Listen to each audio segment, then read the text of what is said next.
I'd like to call the Finance Committee to order, and the first order of business is roll call. Cowell? Here.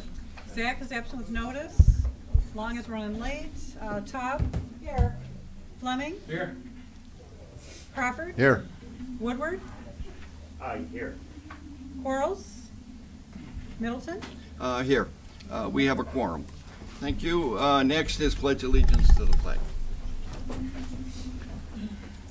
I pledge allegiance to the flag of the United States of America and to the republic for which it stands, one nation, under God, indivisible, with liberty and justice for all. Thank you. Next, the minutes aren't quite ready to be presented yet to us, so we're going to bypass the approval of minutes. Next is a presentation of the agenda. I don't have any changes to it. Any changes? If not, a motion to receive and file the agenda. Cowell is moving it. Taub is supporting it. Any questions on the agenda? If not, all those in favor signify by saying aye. Aye. Opposed, the same. Motion carried.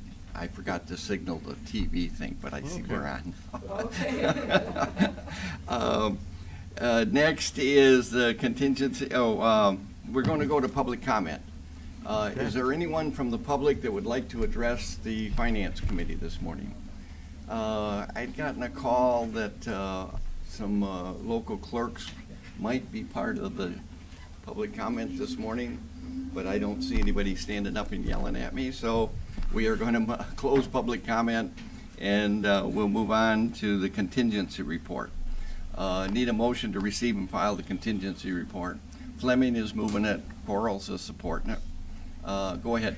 Okay, so on page 1 or PDF page number 3 of the contingency packet, today's meeting, the general contingency balance is $16,018. There are no items on today's agenda that impact that balance. And then if you move to PDF page 15, there are 3 items on today's agenda. Item number 3 for the Sheriff's Office Video Storage Area Network Project, $420,000. Item number 10 for the Fire Records Management Program Phase 2 project for $250,000. And item number 11, the designation for the bicentennial year establishment of the Oakland County Bicentennial Executive Committee and Advisory Board for $10,000. And then you also have the updated West Nile virus report on pages 16 and 17 of the PDF packet. Okay. Any questions? If not, all in favor of receive and file signify by saying aye. Aye. Opposed, the same. Motion carried. Thank you. Next I have, is communicate. Before we go to communications, I had closed public comment, but do you have a public comment? Okay, when we're all set. Next is communications. We only have one item, one level on that, level A. Prosecuting attorney for 2019 victims' rights. It's a grant application. So I need a motion to receive and file communications. Cowell and Fleming. So any questions on the communications? If not, all those in favor signify by saying aye. Aye. Opposed, the same. Motion carried. Thank you.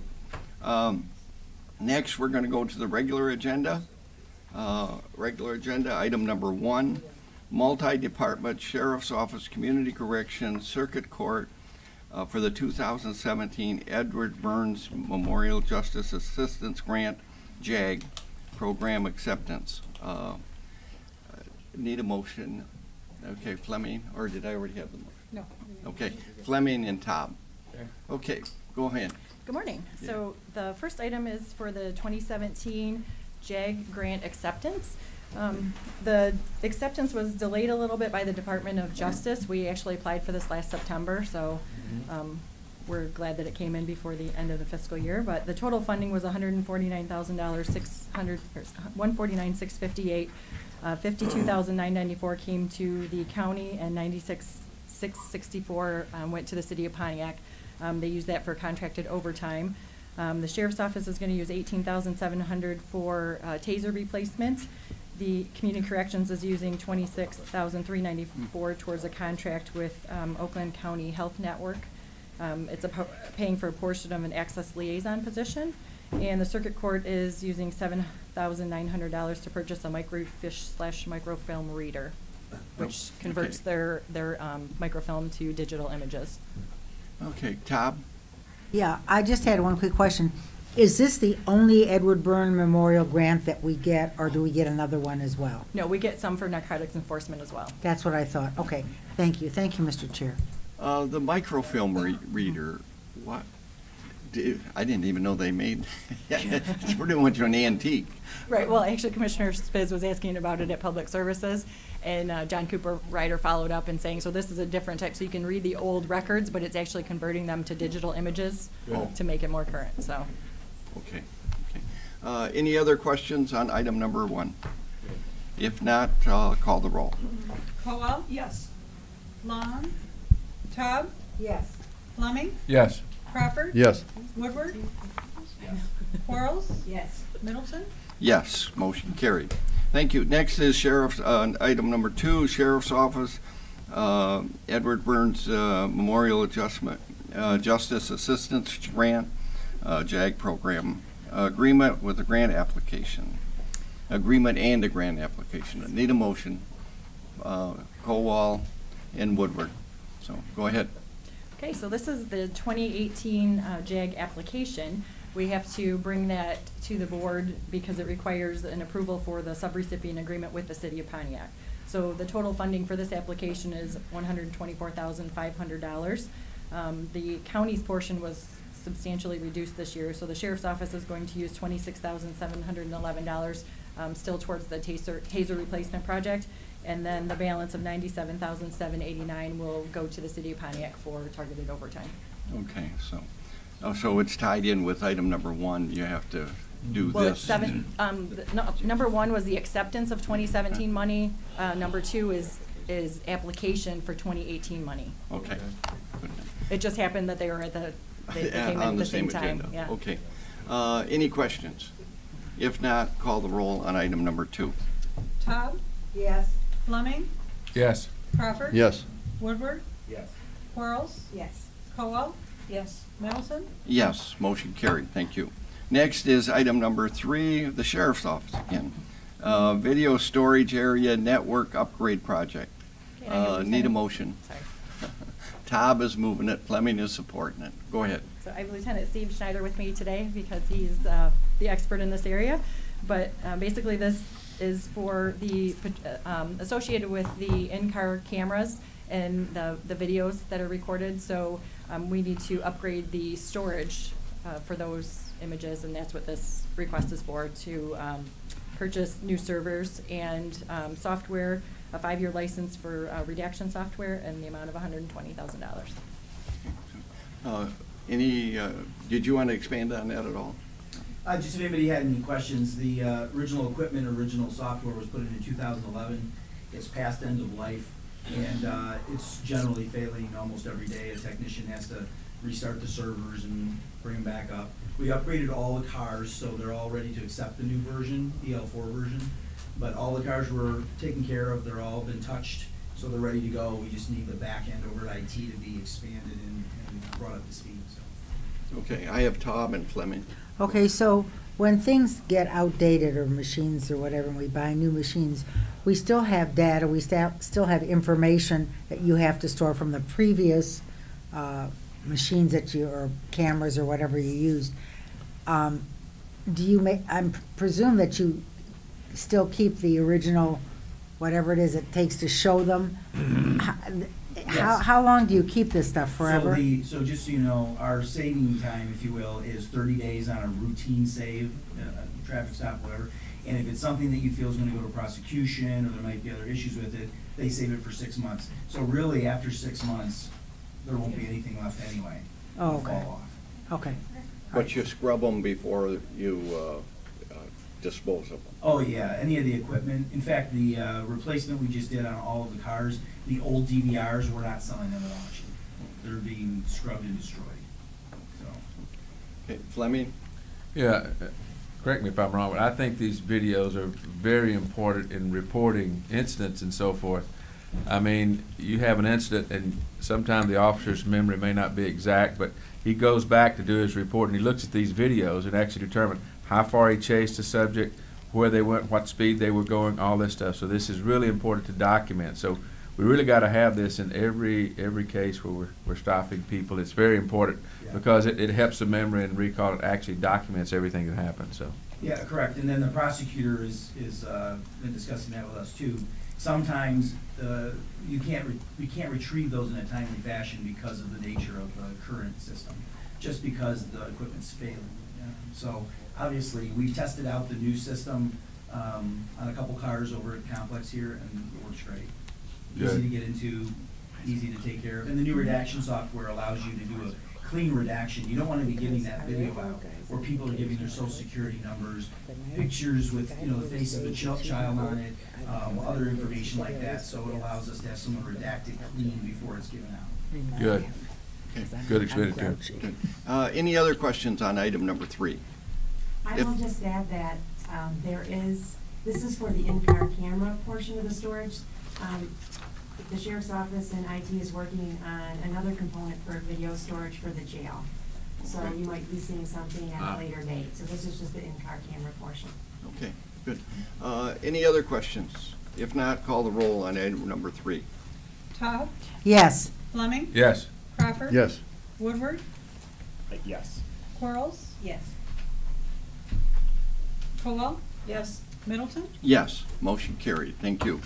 Next is item 4, Water Resources Commission. Commissioner, unit reorganization. Need a motion? Colwell is moving it. Quarles is supporting it. So, go ahead. Good morning.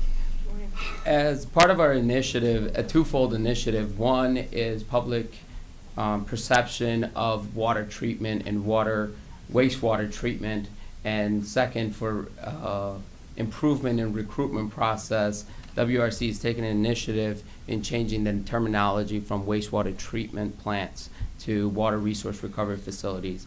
Our initiatives, Clinton River is one of the larger facilities that we have, which is located within the city of Pontiac, where we are working towards projects that we're going to be recovering resources. That's not the Clinton River, that's the Clinton River. What's the title of that? Clinton River Water Resource Recovery Facility. Yeah. Okay. So, thank you. Go ahead. Overall, with the direction that the sector is going, with the lack of ability to recruit as good as we want, we are hoping to change the perception and also change the thought process of how we do business. We are technically recovering resources from wastewater, and the byproduct of our business is fresh water going to the waters of the state. So that's how we should be looking at our business, and that's the direction we're going. Okay. Any questions? Yes, Shelley. So why didn't you just do it Pontiac River Water Resource Recovery? The question is, so with respect to the naming, the initiative was to be able to kind of identify the tributary water as the name. That's a very common terminology where the receiving water becomes part of the name. And second, there was some concerns about just kind of opening up the culture and renaming it and changing the perspective of the past history that facility had had. Okay, thank you. Thank you, Mr. Chair. Wade? Yes, thank you. I was at the groundbreaking for that Pontiac Yes. wastewater treatment plant. How is that project going? I see it from, when I'm going down 59 there, but how is it really going? What's the end date for completion? Project is going very well. WRC team is working aggressively with the contractor to bring them back on schedule, to even bring them ahead of schedule as possible, just because of the incentives that are there as soon as the project comes online. The goal is for us to start commissioning in early March, with final completion in September, because there's a number of parts that are associated with the project, and the commissioning process takes close to 3 to 4 months to be able to bring the bacteria to where we need it to be able to have the quality product that leaves the facility. So So there's a big commissioning process that takes place, but we're intending to start bringing things online starting in March. Good, thank you. Yep. In the project that Wade's talking about, the primary product is clean water going into the Clinton River, but this is the byproduct Solid. coming off of that.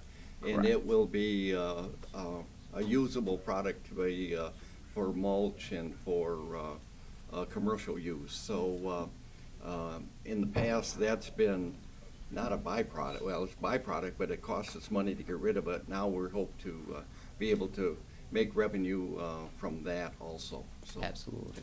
Good, good Okay. project. Any other comments? If not, call the roll on item number 4. Fleming, Yes. Crawford, Yes. Woodward, Yes. Quarles, Yes. Cowell. Yes. Good, Taub, Yes.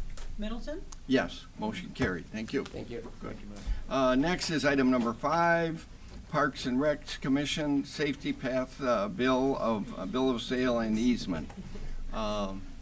Need a motion. Crawford, who's on the Parks Commission, and Quarles. So, Woodward, are you on Parks? No. No. One of the few things you're not on. Good morning, Okay, Commissioners. so Crawford and Quarles Okay. has made the motion. Dan before. Stenzel, Executive Officer for Oakland County Parks and Recreation Commission. Jeff Phelps, our Parks and Recreation Fiscal Coordinator.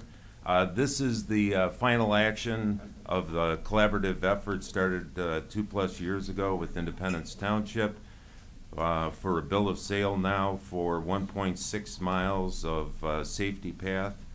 The transfer of ownership is required that the township will maintain and operate the path at its sole cost, and there is a easement required as a result of some of the path being on county-owned property. Okay, any questions? If not, call the roll on item number 5. Crawford, Yes. Woodward, Yes. Quarles, Yes. Cowell. Yes. Long. Taub, Yes. Fleming, Yes. Middleton. Yes, motion carried. Thank you. Okay. Thanks, Dan, for extending that explanation enough for me to get coffee. Item number 6, Department of Central Services, Oakland International Airport, 2018 grant program acceptance. Remove obstructions on the runway 9R Phase 2 construction. Is there a motion? Okay, there's Cowell, and Woodward is on the airport committee. So, and so is Cowell. Okay, go ahead, Cheryl. I didn't recognize you when you first came in. That's okay. So, go ahead. Good morning, Cheryl Bush, Aviation Manager. We're seeking grant acceptance for a grant to help us remove obstructions on our runway 9 right. This is a removal of trees at the west end of the 9 right approach. The grant is for $108,000. It's a grant along with the state of Michigan. The airport fund will fund $10,800, and the remaining will be the state grant. Okay. It's, what, 2 years to be able to do that? I thought if you got an obstruction on the runway, I would think it would be an No, emergency. it's not on the runway, it's in the approaches, so Okay. it's navigation, Yeah, so, and trees grow. so and that- trees grow. Any questions on item number 6? If not, call the roll. Woodward, Yes. Quarles, Yes. Cowell. Yes. Taub, Yes. Fleming, Yes. Crawford. Yes. Middleton. Yes, motion carried. Next is item number 7, Department of Central Services, Oakland Troy Airport, 2018 grant program acceptance. Rehabilitate the terminal apron, design and construction, airfield crank sealing, and plant painting marking. Crawford is moving it, who's also on the airport committee. And Woodward is just supporting it, so, okay. Go ahead. Terrific. This grant is to help us rehabilitate the apron at our Troy Airport, which is the ramp just in front of the terminal. So this is federally funded, 90% federal, 5% state, 5% will come out of the airport fund. Okay, any questions? Is this just a time when the feds are giving out all their grants? I was in Gaylord this weekend, and they had just received a grant. Yes. So this is their Very typical distribution time. Okay, if there's no questions, call the roll on item number 7. Quarles? Yes. Cowell? Yes. Todd? Yes. Fleming? Yes. Crawford? Yes. Woodward? Yes. Middleton? Yes, motion carried. Thank you. Thank you very much. Next is number 8, facilities management, lease rate increase for 52.4 Troy District Court. Need a motion. Wade is moving it and Crawford is supporting it. Go ahead. Good morning, Paul Zackos, Property Manager with Facilities. Good morning, Kirk Wolvensee, Public Works Director with the City of Troy. And I see we have Alexander Black from Novi Court. Good morning. The county leases a building at 520 West Big Beaver in Troy. They operate the district court there, of course. The current lease requires the county to pay an annual fixed capital fee, a building maintenance fee, and a custodial fee. And this has to do with the custodial fee. The current lease established those fees back almost 20 years ago. And the city of Troy has not increased those fees since the lease was signed, excuse me, in '96. Since then, the city has done a RFP and has a new contractor for the for that services. Let's see, 1,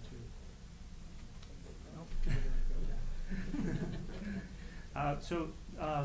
Currently there was a cap on that fee. However, this is increasing it by what we considered to be almost 33%. So instead of keeping that at the cap, we worked with Troy and we'd like to increase the custodial fee to their cost of the new contractor. If we would have done some increases over the past, say by 3%, the current cost would have been much higher than what we're asking. So we consider this to be kind of a reasonable catch-up for those fixed costs being the same. Now, do we have the same agreement in the other courts, the other district courts, like Clarkson District Court? Do we hire for custodial, or is that part of the lease? We hire for custodial in Novi. We have our own custodial, but that's through property management. So each lease is a bit different because of the different landlords and the contracts at different time periods. So our custodial fee, I can tell you in Novi, is actually a little bit higher than the custodial fee that they are requesting. And our rent is significantly higher than the rent that they're requesting in Troy. With the Troy, even though it's has a smaller caseload and less judges, has a larger facility than we do in Novi. And custodial goes on square footage. They don't, not Right. how many people walk in, but how many Exactly. square foot that you're taking Right. care of. Yeah. So overall, the lease is really, it's not a lease based on rent, it's based on the cost that the city of This Troy one. passes on. So when you calculate that lease rate for 32,400 square feet, it's actually very reasonable. It's under $10 a square foot. Okay, any other questions? No, just a point. I think it's just reasonable that we accept this. Otherwise, we're passing this cost on to Troy taxpayers, I would think, because this is an actual cost that we've incurred. And we just don't want Troy taxpayers to get it. So, am I right, Kurt? This is actual cost that we've incurred, and we haven't had an increase in how many years? That is correct. The original cost was established in '96 and then took occupancy in 1999. So if this board were not to recommend the increase, the cost would go to Troy taxpayers. That's correct, because it would be general fund dollars that would subsidize it. Okay. Okay. Tom? Well, I just want to remind everybody here that there are many, many, many courts by choice that subsidize their own, communities that subsidize their very own courts. And not only do we subsidize things such as the 36th and the 48th, and there's a few others, I don't know all the 45th, I don't know all the numbers, but we also subsidize this court, so hang in there. Hang in there. Okay, thank you. Okay, any other questions? If not, I'll call the roll on item number 8. Cowell? Yes. Todd? Yes. Fleming? Yes. Crawford? Yes. Woodward? Yes. Quarles? Yes. Middleton? Yes, motion carried. Thank you. Thank you. Thanks, Kurt. Next is item number 9, Department of Health and Human Services, Health Division, PCR, methods for Oakland County Beaches grant contract with the Department of Environmental Quality, DEQ, and DEQ project number 2018-7216. Need a motion. Cowell is moving it. Taub is supporting it. And just as a note, this was reviewed by General Government Committee on August 22nd. And it will be, I mean. And Chris can comment to that when she gets here. Go ahead on your description, though. Good morning. So this QPCR grant is a really way of sampling beaches and testing beaches, a new way, really changing the face of testing beaches. So what we're doing here is we're working with the DEQ to develop a standard for beach testing. It's faster, it's more efficient than just the traditional plated type of samples that we do right now.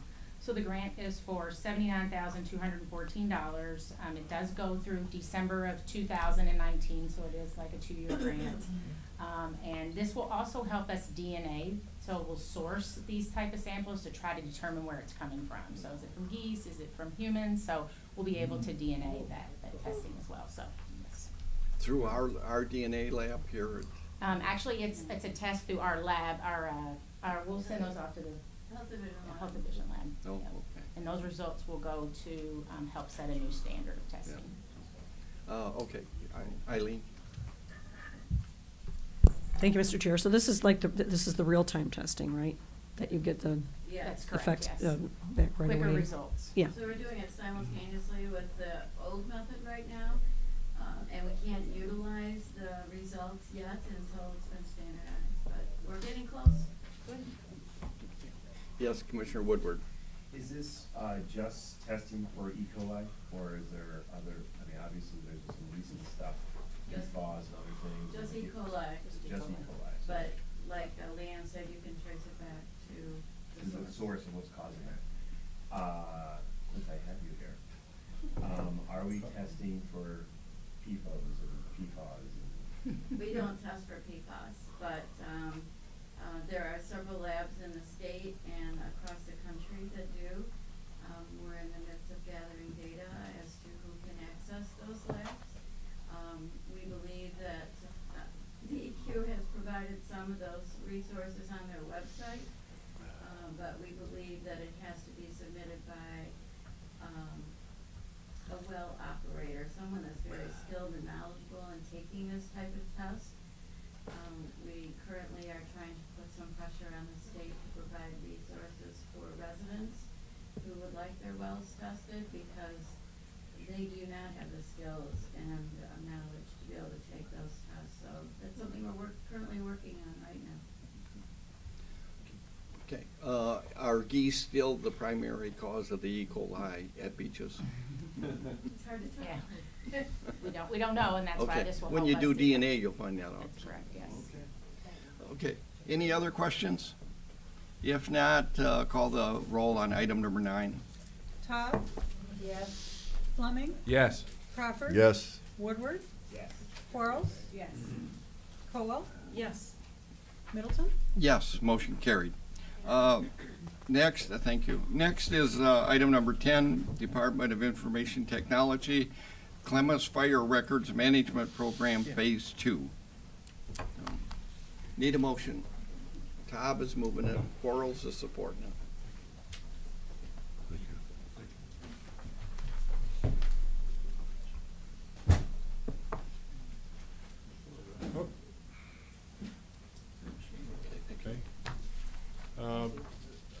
with me Jeff Nemus and Mike Tim, on fire records management. Jeff Neesmith is the Clemens manager, replaced Jeff Werner a while back. Okay. And he has distributed to you the departments that are currently on the fire records management system, and those, the new system, and those that are in process of being transferred over, of which there are about 48 fire departments in this region that use our fire records management system. Just a quick history of where we've been on this project. We have, in 2000 or so, installed a fire records management system using a vendor's product that over the past, I think, 15 years, the company has been sold, or the product has been sold probably 4 times, which every time you wind up doing that, it becomes a little bit more difficult to work with the brand new vendor. And to that end, sometime around 2014 or 15, we decided to simply write our system on a platform similar to Clemens. So to that end, if you will, the fire records management system contains data necessary for the fire departments to perform their functions on personnel, on events, on their equipment status, maintenance, and so forth, that is tied into the Clemens computer-aided dispatch system. Think of it as when someone calls a 911 call, the issue is it comes in, captures a lot of data on that call, the recorded message, the time sent, the nature of the call. On the Clemens system, that had always been passed quite well into the data system, because that's essentially what we wound up doing. In 2000, we realized it needed to be passed into a common fire records management system as well. The problem we faced in 2015 is we had replaced the Clemens underlying components using our own coding, if you will, and our own platform. The question then became, at some point in time, should we do that for fire records management, particularly since we weren't getting good vendor support? And the answer was obviously yes. We launched the project with a number of federal grants from the the Urban Area UASI, Services something or other, UASI, Okay. grants, and to that end, that defined the scope of work of what we were doing. Unfortunately, UASI's grants have declined over the years, and we couldn't continue to rely on them to actually write the software. We sought and received appropriation to the tune of a little over 700, jumped from millions in Gliwa to thousands. Yeah, you gotta come down to the county. And sometimes billions. 700,000 from the Board of Commissioners to actually write the program. At the time, we said that we might need an additional funding source. We put that as a caveat, but we were going with about 700,000 initially. Well, we're back here indicating that we have finished some of the programming, but we'll need about 250,000 to finish the program. My original estimate when we talked about the 700,000 appropriation was somewhere in the order of about 200,000, but we're now closer to the end of the project, and we actually need closer to 250. Jeff, can you cover the project briefly itself? Yeah, we've got it rolled out now to where there are 28 agencies using data from the system, but there are modules that need to be completed. Okay, they're the ones on the left-hand side of this page. Yeah. Okay. Yeah. And there's other agencies wanting to come on and ready to come on, and we're working with them to bring them on, but at the same time, we need to complete we need to finish these modules that have yet to be completed, and that's what we need the funding for. They're listed there. Part of the issue while we were actually writing the project, I believe the federal government came up with a little bit of. They changed.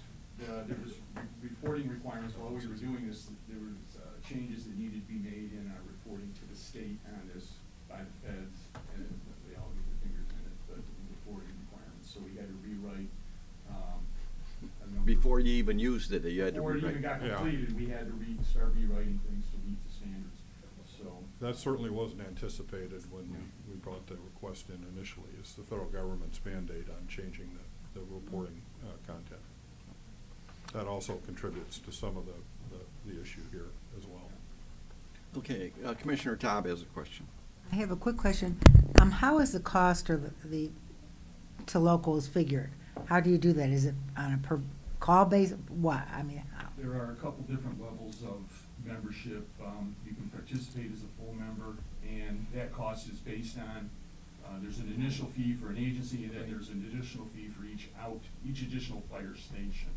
So, in the police side, we have based it on full-time equivalent employees for police officers.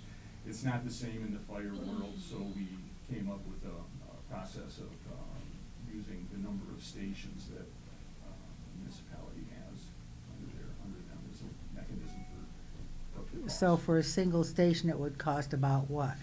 Doesn't that matter?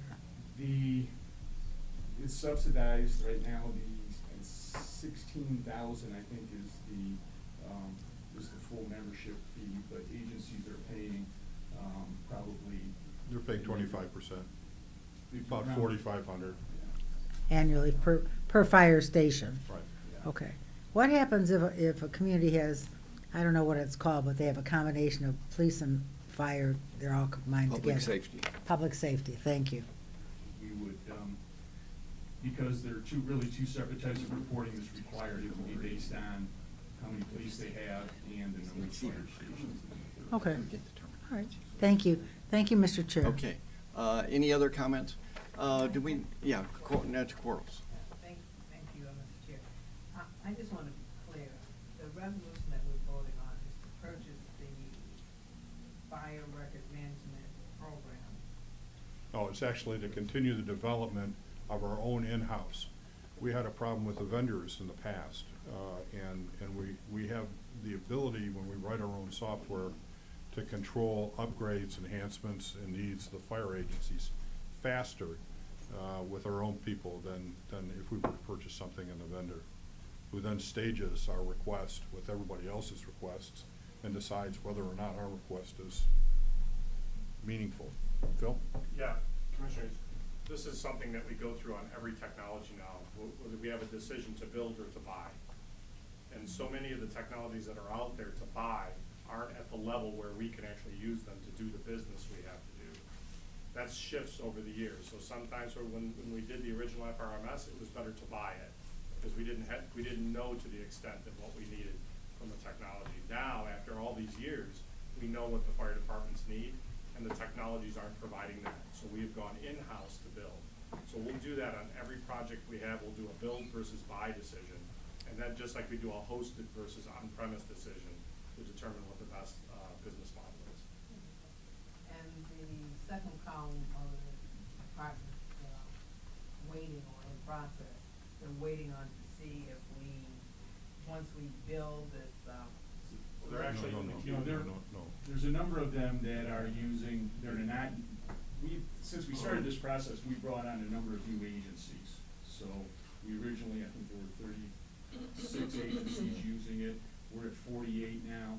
Some of these agencies were using other products other than our Zoll product that we were buying and supporting.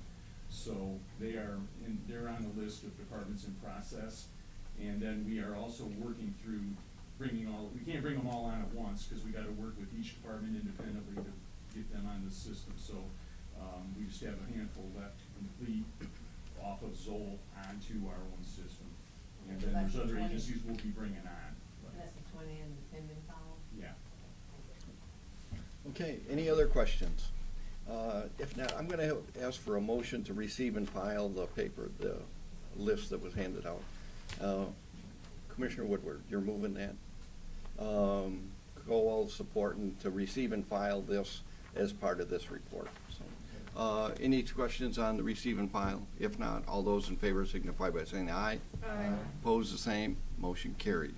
So now we're going to vote on the item number 10. You want to call the roll? Okay. Fleming? Yes. Crawford? Yes. Woodward? Yes. Quarles? Yes. Cowell? Yes. Cobb? Yes.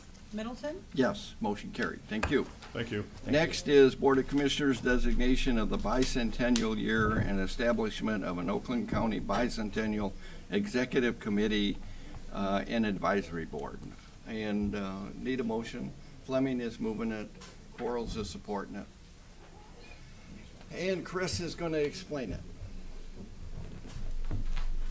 Thank you, Mr. Chair. This resolution does a number of things. About a little over a year ago, you created a study group in anticipation of the upcoming bicentennial of Oakland County. Your 200th anniversary is coming up in the year 2020. The study group presented a report back in February with a list of recommendations and presented to the General Government Committee that report. General Government Committee gave me a charge of coming forward with a resolution to come up with the next step in this process, which would be to have a formal committee and to take the next steps. I had some conversations with the chairman of the board and others about how to put this together, and amalgamated some different ideas from taking a look at other bicentennial celebrations, and Macomb County is undergoing theirs right now as well. So this is just putting together the best ideas from all the different celebrations that are going on out there, and the ideas that the chairman gave me as well. So this resolution does a couple of different things. First of all, it formally recognizes and establishes that the year 2020 is our bicentennial year. Our territorial governor, Lewis Cass, established Oakland County in the year 1820. So we will formally acknowledge that the year 2020, and it's on our flag as well. And we will structure the committee and the celebration this way. First of all, we'll have an executive committee that will be in charge of the day-to-day coordination and planning and execution of the events.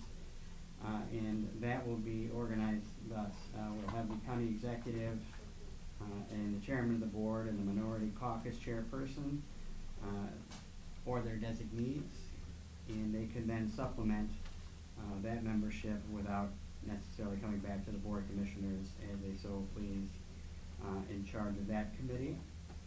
And then we are seeking a second level, which would really kind of plug into the population of Oakland County as an advisory board, you know, and that would take off from that study group that we created, you know, looking at the talent, you know, within Oakland County, you know, people like historians, professionals, media, etc. They had something similar in Macomb County, and they're using that as well. So we will be appointing the study group individuals. It was something that was encouraged. Commissioner Quarles was advocating that, and the General Government Committee to tap right back into that study group. Judge Warren was the chair of the study group. So we'll be appointing the study group as part of this resolution as the original members of the advisory board, but the Board of Commissioners can supplement that advisory board after we approve this resolution. The Board of Supervisors back in 1969, and the original, would be the sesquicentennial, approved $50,000.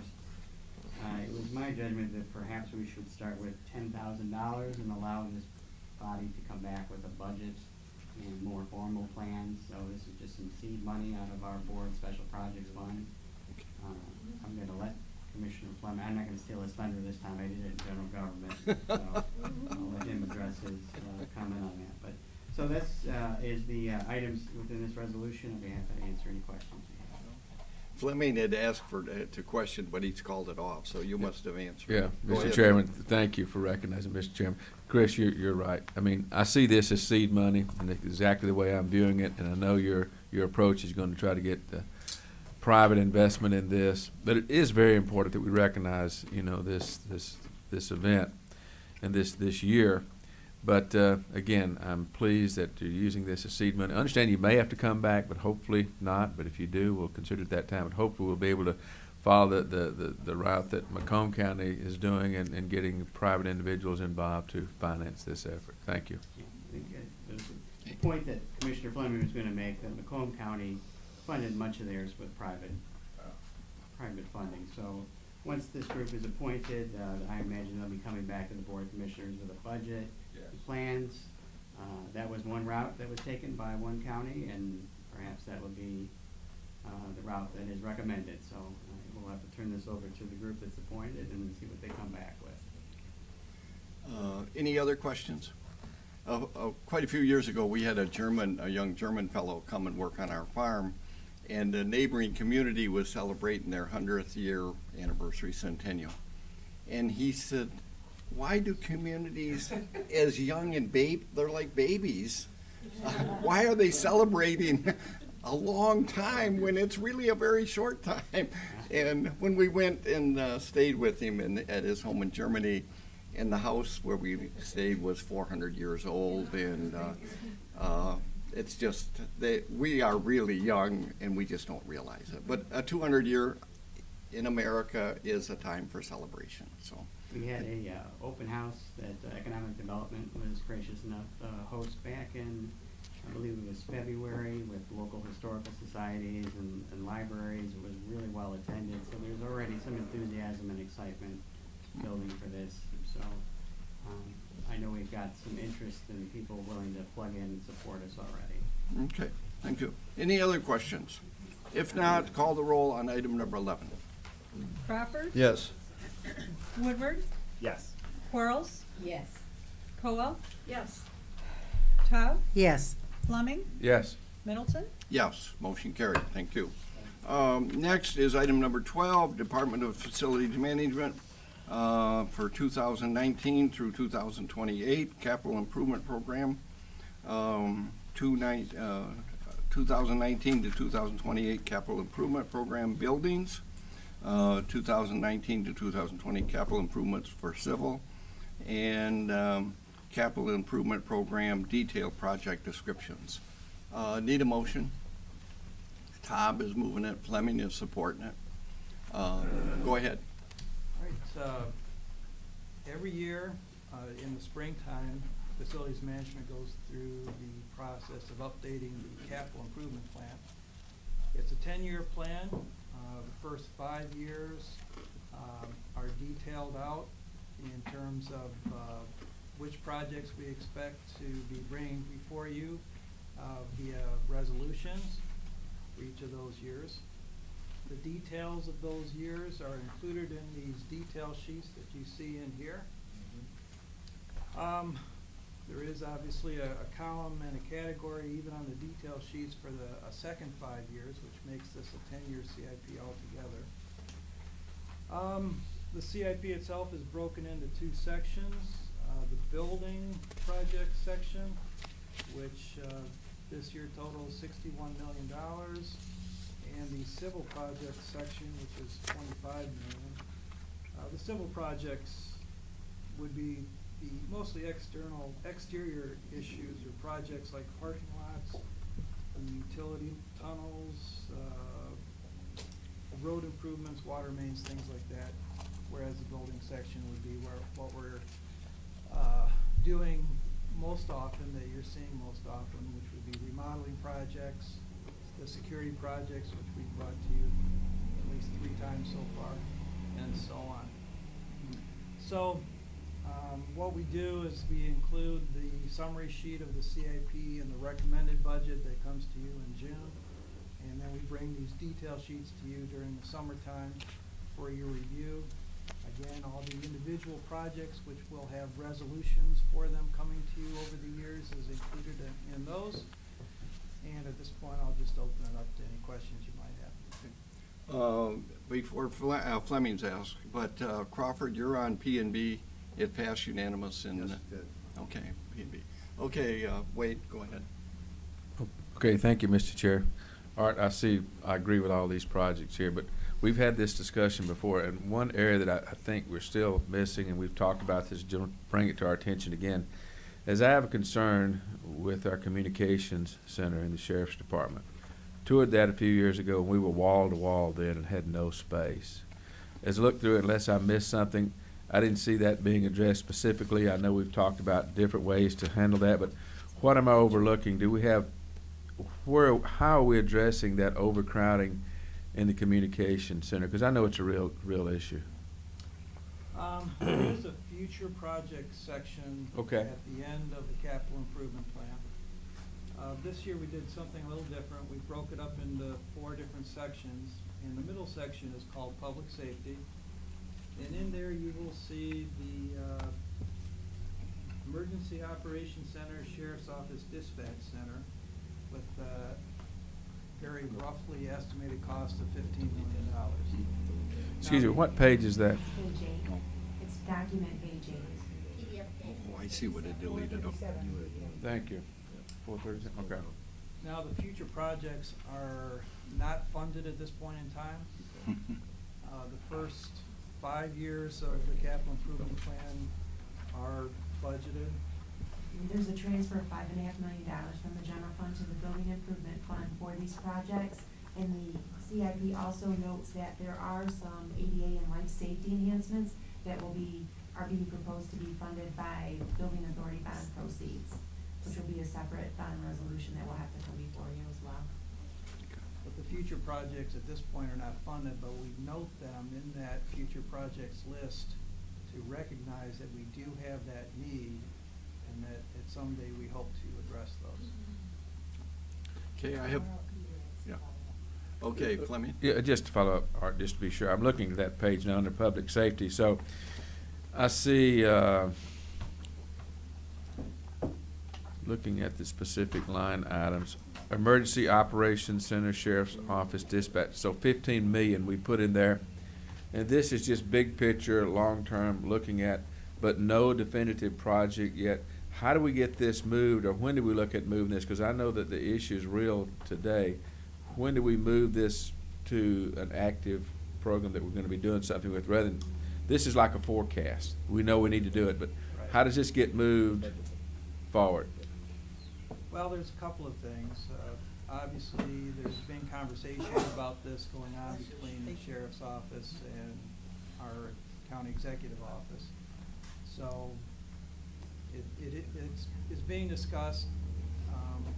I also know that Lori has been looking at our bonding schedule and trying to figure out, not necessarily just this project, but when different projects would logically be able to fit into that. But again, at this point, as far as I know, there's not a definite timeline for that new dispatch center. It's high on the county executive's priority list, but you'll notice there's a lot of projects out of the $146.6 million. I would say if it was up to Chief Deputy Jerry Prison, that would be the next project. But then we have to have ongoing discussions with what the sheriff's priorities are as well. Good. Thank you. This will probably come up again in the budget discussion. Okay. All done, Wayne? Yes, thank you. Okay. Thank you, Art. Shelley? Yes, on the list, you have ADA compliance, and does that include any, have we started on any of that compliance stuff yet? Yeah, so 2 things. One is we're actually working on probate courtrooms right now to get those fully up to the current ADA code. As I imagine you're aware, the ADA codes keep changing, so it's like chasing a moving target? runaway car, you know? Yeah. The second thing I wanted to point out is whenever we do a remodeling project, that project itself is always up to the most current building codes and ADA standards. But we've done comprehensive ADA improvements on a piecemeal basis, so you'll see the lever type door handles in a lot of places, but there are still places where we have the twist knobs. You'll see bathrooms here and there that are ADA compliant, but not all the bathrooms are ADA compliant. There's a lot of different ways of interpreting the ADA code and complying at different levels. I'm not about to claim to be an ADA expert, but we've been working with Corp Counsel on this recently. And we have an architect who is an annual contractor who is an ADA expert who's been working with us on this. So this is, I think, the first year that we've had this ADA line item in the CIP, because we do want to take a more comprehensive approach, starting this next fiscal year. The life safety line item, I think this is the second year that we've had that line item in the CIP for the same reason. We've always addressed fire alarms and fire suppression systems and fire exit signs, but again, we want to take a more comprehensive overall approach now. Okay, Shelley, go Yeah, ahead. one other thing, the building security, is this in addition to what we've already done? Yes, ma'am. So we're already into the third out of 4 priorities for the building security enhancements project. So we're getting to the low priorities and winding down on that one. But this past year, a company called Titan LLC was retained to do what I would call a second-tier security review on campus. So they know what's in the building security enhancement project that we've already been working on, and then they've been looking at, what would be the next level of security that we'd want to be getting into. So they looked at things like exit doors and whether we should be remotely connecting to those through a master control station and monitoring them and things like that. So that is money that's also being included in that line item now. So last year, if you would have seen that, the money was ending after, I think, next year. Now it's going on for another at least 5 years because of this second study that took place. Okay. Thank you, Okay. Thank you, Mr. Chair. Any other questions? Yes, Dave Woodward. Thank you, sir. On the future project list, at the bottom, at Children's Village, install fire suppression system. Is that a fire suppression system? Or No, there's a lot of buildings that do not have fire suppression systems. So what we've been doing is we have the fire alarm pull stations, we have smoke detectors, and we have fire extinguishers in those buildings that don't have fire suppression systems per se. So now, as part of that life safety line item initiative, and then as you noted in some of the future projects that are much larger, you'll also notice one in that future project section for the courthouse here for a fire suppression system. We are noting that they have to be addressed, not because, again, we are in compliance with codes right now, but because it's been acknowledged that probably the better thing to do would be to have a full fire suppression system in those buildings. So, and I agree. And building, different parts of the courthouse, lots of paper, no fire suppression system. And acknowledge that. The fact that we've got kids sleeping here, that I don't know what we need to do, but that $3 million needs to be up here. Like, it's got to be, addressed in the next couple of years, one way or another. If we're going to be bonding out $3 million to make sure that where we have kids sleeping has to be a priority. So I don't know, how do we do that? Art, you got hit. Someone's And the answer is coming, right?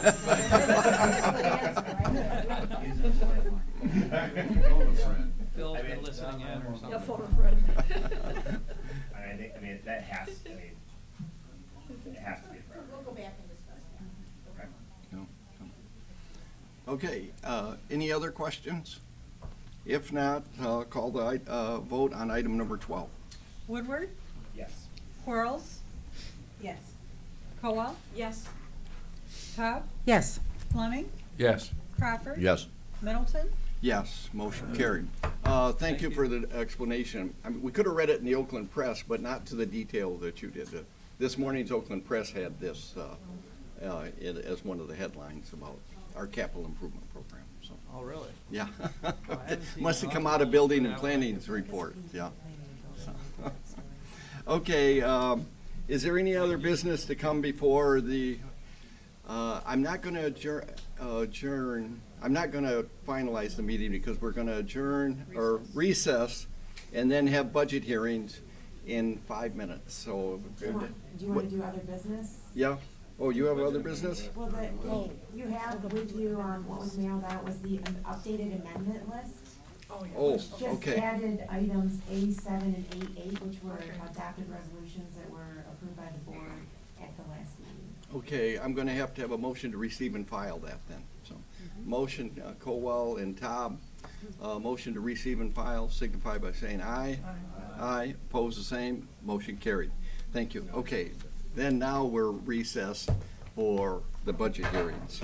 So, and we're gonna start with the treasurer's office at 10 after 10, according.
I'd like to reconvene the Finance Committee, and just to make sure everybody's back, we'll call roll again.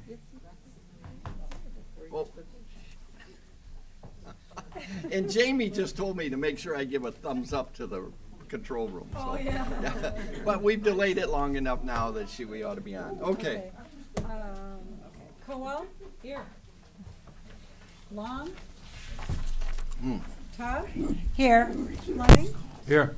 Crawford? Here. Woodward? Woodward? Here. Quarles? Here. Middleton? Here. So we have a quorum back again. I'm going to open this up to public comment. Treasury is the first thing, and Andy's all set to go. Oh, you can stay right there.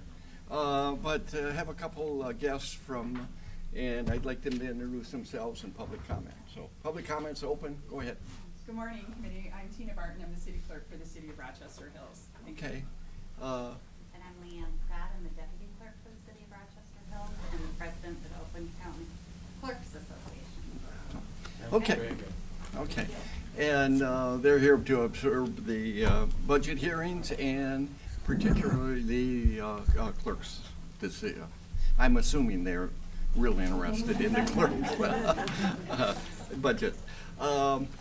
Go ahead, Andy, with the treasurer's recommendations. Thank you, Mr. Chairman and members of the committee. Oh, wait, let me back up a second. We've been handed out a page like this that'll tell you in the budget book what pages to use. It's 198 and on the PDF, page 184 in the book. And on the categoricals, the book is page 45 and 47. So. Okay, great. Okay, go ahead, Andy. Great. Well, again, thank you, Chairman and members of the committee, staff and colleagues. I wanted to quickly introduce Jody Weisler-Defoe, my chief of staff that many of you know, and it's always available if anything comes up. Ross Gavin from my office. Christine Cho, who is our intern. Where do you go to school again? Oh, Adams, Rochester Adams. And she was actually also a winner of our art contest. If you see the beautiful financial literacy themed art in the, on the walls, she was one of our winners. What place did you get, Christine? Did you? First place? First place. It's $1,000 scholarship. Pretty good. And then Fred Miller as well with our team, who was, I think, floating around here somewhere. And yeah. So what's before you this morning is a continuation budget to maintain the treasurer's office operations, to administer the collection of delinquent taxes through the delinquent tax revolving fund, annual land sales, local government investment pool, and the county's banking function. There are not any substantial changes or requests in this budget. We've got some good news to report. Trends that we've discussed in previous years continue to follow course. Real property delinquencies turned over to the county continue to decline from the high of $155 million back in 2010, kind of the eye of the storm. We were down to $63.1 million this year that your local governments turned over to our office to pursue collection. The number of tax foreclosures also continues to decline from the high in 2012 of the housing crisis, peaked at about 1,650. And then this year, we were at a 10-year low in tax foreclosures, 365, down from 580 just a year ago. And again, the lowest in 10 years, which we note with some encouragement and cautious optimism as the market really recovers. It's not lost on me that any one foreclosure is too many, and we go to extraordinary lengths to prevent foreclosure, but in the cases where it's necessary, we administer the land sale, and did so last month, and have October 3rd land sale scheduled for our follow-up. We try to balance compassion and accountability in the office, and to administer the delinquent tax process in a way that's compassionate, but also brings in the needed revenue. So the land sale was generated $43.5 million in net proceeds for the county since 2010, which I know has helped balance the budget and to provide a little bit of a buffer, particularly during tumultuous times. Those land sale net proceeds used for maintenance. Go to the fun stuff. The fun stuff. We talked about this. Let's go to the fun stuff. I'm getting the hook. Yeah, from I my see own that. Right here. Yeah. I wanted to thank Commissioner Taub, who represented us at the NACO conference. Our team was really proud to win another NACO Best in Category award for an initiative that was started by Jill Robinson in my office called Growing Pontiac, which is a coalition around building of community gardens and beautifying vacant lots in a way that stabilize neighborhoods and enhance values. And so we appreciate her leadership with that organization and accepting the award on our behalf. The art contest that I referenced, we've given out $70,000 in scholarships over the last 7 years to our mutual constituents, including Christine, and we were very honored that the Wharton School of Business at University of Pennsylvania recently cited our art contest, of all things, for its innovative approach to teaching financial literacy, and we appreciated their recognition. 49 of your local cities, villages, and townships participate in our local government investment pool, where through an economy of scale, we're able to achieve higher interest rates on behalf of our locals, and that continues to be a source of strength, I think, in partnership. We, over the last 2 years, our earnings have nearly doubled from $12.9 million in 2016 fiscal year to $23.6 million. And every little bit helps, especially at the local level. And so we're appreciative of that partnership. And then lastly, the Delinquent Tax Revolving Fund continues to be robust and available for not only ensuring that we can meet our obligations with delinquent taxes, but that we have the debt service available to cover the debt issuance. And we just completed, in partnership with our friends at the in the executive branch, we executed another $25 million bond sale this year, and we're going to achieve, I think, we're going to be positive arbitrage of at least 40 basis points on it, so it's a net positive. So with that, I'd be happy to entertain any questions. Okay, and on the delinquent tax, on the categorical, it's page 87, and in the big book, it's 279, so. Got it, thank you. Shelley Taub has a question. Right, I need more coffee. Sorry about that. I have a few, if I may. You mentioned the scholarships. I think that's absolutely wonderful, but where is the funding coming from? The funding is coming from the generous support of financial institutions, banks and credit unions that have partnered with our office, as well as OLSHA, the Oakland Livingston Human Services Agency, who acts as our fiduciary. And before them, it was the Community Foundation of Southeast Michigan that was our fiduciary on it. But it's not county funded. No. Oh, no. No. Yeah. It doesn't involve any expenditure of county funds. Okay, that was the easy one. I want to make a statement before I ask the question. I think you know, Mr. Treasurer, that those of us around this table want everybody, and me as well, obviously, to have all the tools you need to run the very best treasurer's office in the whole state. That being said, I am looking on page 188 Of the big book. of the big book, line 731101 and 731339, those two lines. Wait a minute. Am I the wrong one? 187? No, I've got the wrong one. I do apologize. I thought I was in the treasurer's. Whoop, that's, no, I don't have you. I was in the Board of Commissioners. Okay. 731.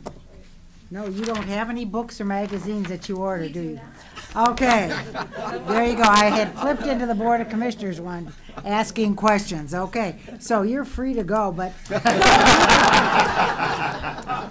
Okay, but. Thank you. Andy, I have a question for you. Our locals, if they have money, do they move that money for a weekend to move it into our account to be safe and then take it back out on Monday morning? Not exactly that quickly. Okay. We encourage them to keep the funds with us for at least 30 to 60 days. If there was a cash flow event that happened and they needed it after a weekend unexpectedly, we would of course give it to them. But the idea is not so much for them to juice our fund as it is to, achieve some really nice return. But Natalie is happiest when it's there for 60 days. So put it that way. But the mechanism to move it in and out, there's not a cost to them, and so it's there's easy for them to do that. Yeah, there's no, we have historically charged a 3.7% or 3.7 basis point fee, which is nominal and doesn't even cover cost. But no, there's no transaction fee associated with it. And generally what they'll do is they'll just call or email Cheryl Sutherland, and it's usually a day before, just because of the way our cycle goes. I think she's happiest if she hears word in the morning, but I think as long as they get it before 3. Same day we'd have to wire, and there would be a fee associated with that, so if we have day before, we can ACH it. So we're partners with these guys, and so when they call and say we need their cash, we're gonna work with them, and Natalie, bends over backwards to get them their money. Most been in the LGIP for quite some time, so we understand their cycle. And we send them a monthly statement that documents exactly how much they're earning, and what are we at right now? Or how many? Are we at one on our 160? Yeah. So we're they're making a nice little bit of money. Any other, Eileen? Thank you, Mr. Chair, and thank you, Mr. Treasurer. I just was curious if I was daydreaming or something, I apologize, but with the administration fees increase and the deeds increase as well from 28,000 to 100,000, can you go over that a little bit? Sure. So I think state law changed, and we used to be charged a $10 recording fee, and it's now a $30 recording fee. So it affected everybody. Treasurers, I think, attempted through Andy's legislative action carve out for treasurers to stay at the $10, and we didn't win. So we unfortunately we anticipated it. We work with fiscal services to acknowledge that. We do recover it when people pay their taxes. So we're charged it when we file, but we recover it when the taxes are paid. It's added as a fee to their delinquent tax account. Okay, any other questions for Andy? If not, thanks a lot. Okay, thank you guys. Thank you very much. Next is Water Resources Commission. Thank you very much, you guys. In the big book, it's page 194. In the categorical, it's page 54 to 56. And on PDF, if you are trying to follow it on your computer, those pages are also listed. So, go ahead, Jim. Howdy, folks. Appreciate you having me here again. First of all, you probably know Steve Korth. He's been to these meetings a whole bunch of times. Rafael Chirola is my finance budget guy, so we're here to answer your questions when I'm done. We've been a busy group. We work with the administration on a wide range of issues. Right now, we're advising Bob as the chair of the GLEWA on all kinds of things having to do with the systems and what we do, and right now we're in negotiations around all kinds of different things, water rates, sewer rates, all these different things. We're working with you, we're working with Bob, and we work, of course, with Phil Berlin over at IT on a ton of different things. We're working with the administration on a couple of pieces of legislation, the stormwater fee legislation. I'm not sure how many of you are aware that communities all over Oakland County have been sued on how they pay for stormwater, how they get the money for it. So we're trying to help legislation to help design these systems. So they pass judicial muster and are allowed to pay fairly, transparently for stormwater issues.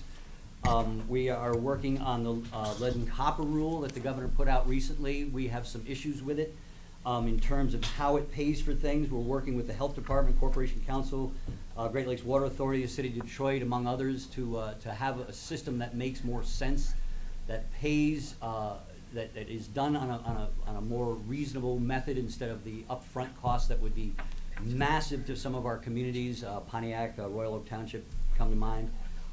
We want to do this in more of a organized way in our asset management system, instead of going out and changing all the lead lines and then some year or two later coming out and having to change the water mains again. So if we do it at the same time we're changing our mains, we're going to be much better off. The lawsuits that have been around this have already totaled $44 million on the lawsuits around how people pay for stormwater. So this is an issue that really has a lot of impact on our communities. We also have legislation around the lawsuit, the basement flooding lawsuit, because when storms come that are, if we were hit by the equivalent of Hurricane Harvey down in Texas, we could still be sued by state law. So we want to make sure that it's fair to everybody involved, not just people who are doing the lawsuits. Part of what we're doing with the administration and ourselves is the Great Lakes Water Authority. We're negotiating with them on the Oakland-Macomb Interceptor project. One of the major systems in that system only serve the Oakland-Macomb, people who send their flow there. So we're looking to either buy it or lease it or whatever, so we can do the improvements that are desperately needed, because we've already done some improvements that were there was a system within that pump station that was on the verge of collapse that we had to do something about. But going forward, we want to be able to do these projects using our credit rating rather than the City of Detroit's for obvious reasons. That system's 12 foot in diameter and there's 12-foot tunnels that actually, some that are even bigger than 12 foot. Yeah. And 80 feet underground. 100 feet underground. We've lined a huge part of the system with a lining that's supposed to last at least 100 years. Which, doing that, we've eliminated the I&I, which is inflow and infiltration into that system. We're saving about $7 million a year in treatment costs just for the water that used to get into that pipe. Mm-hmm. So we're doing a huge payback on all these things that we do. There's a massive payback.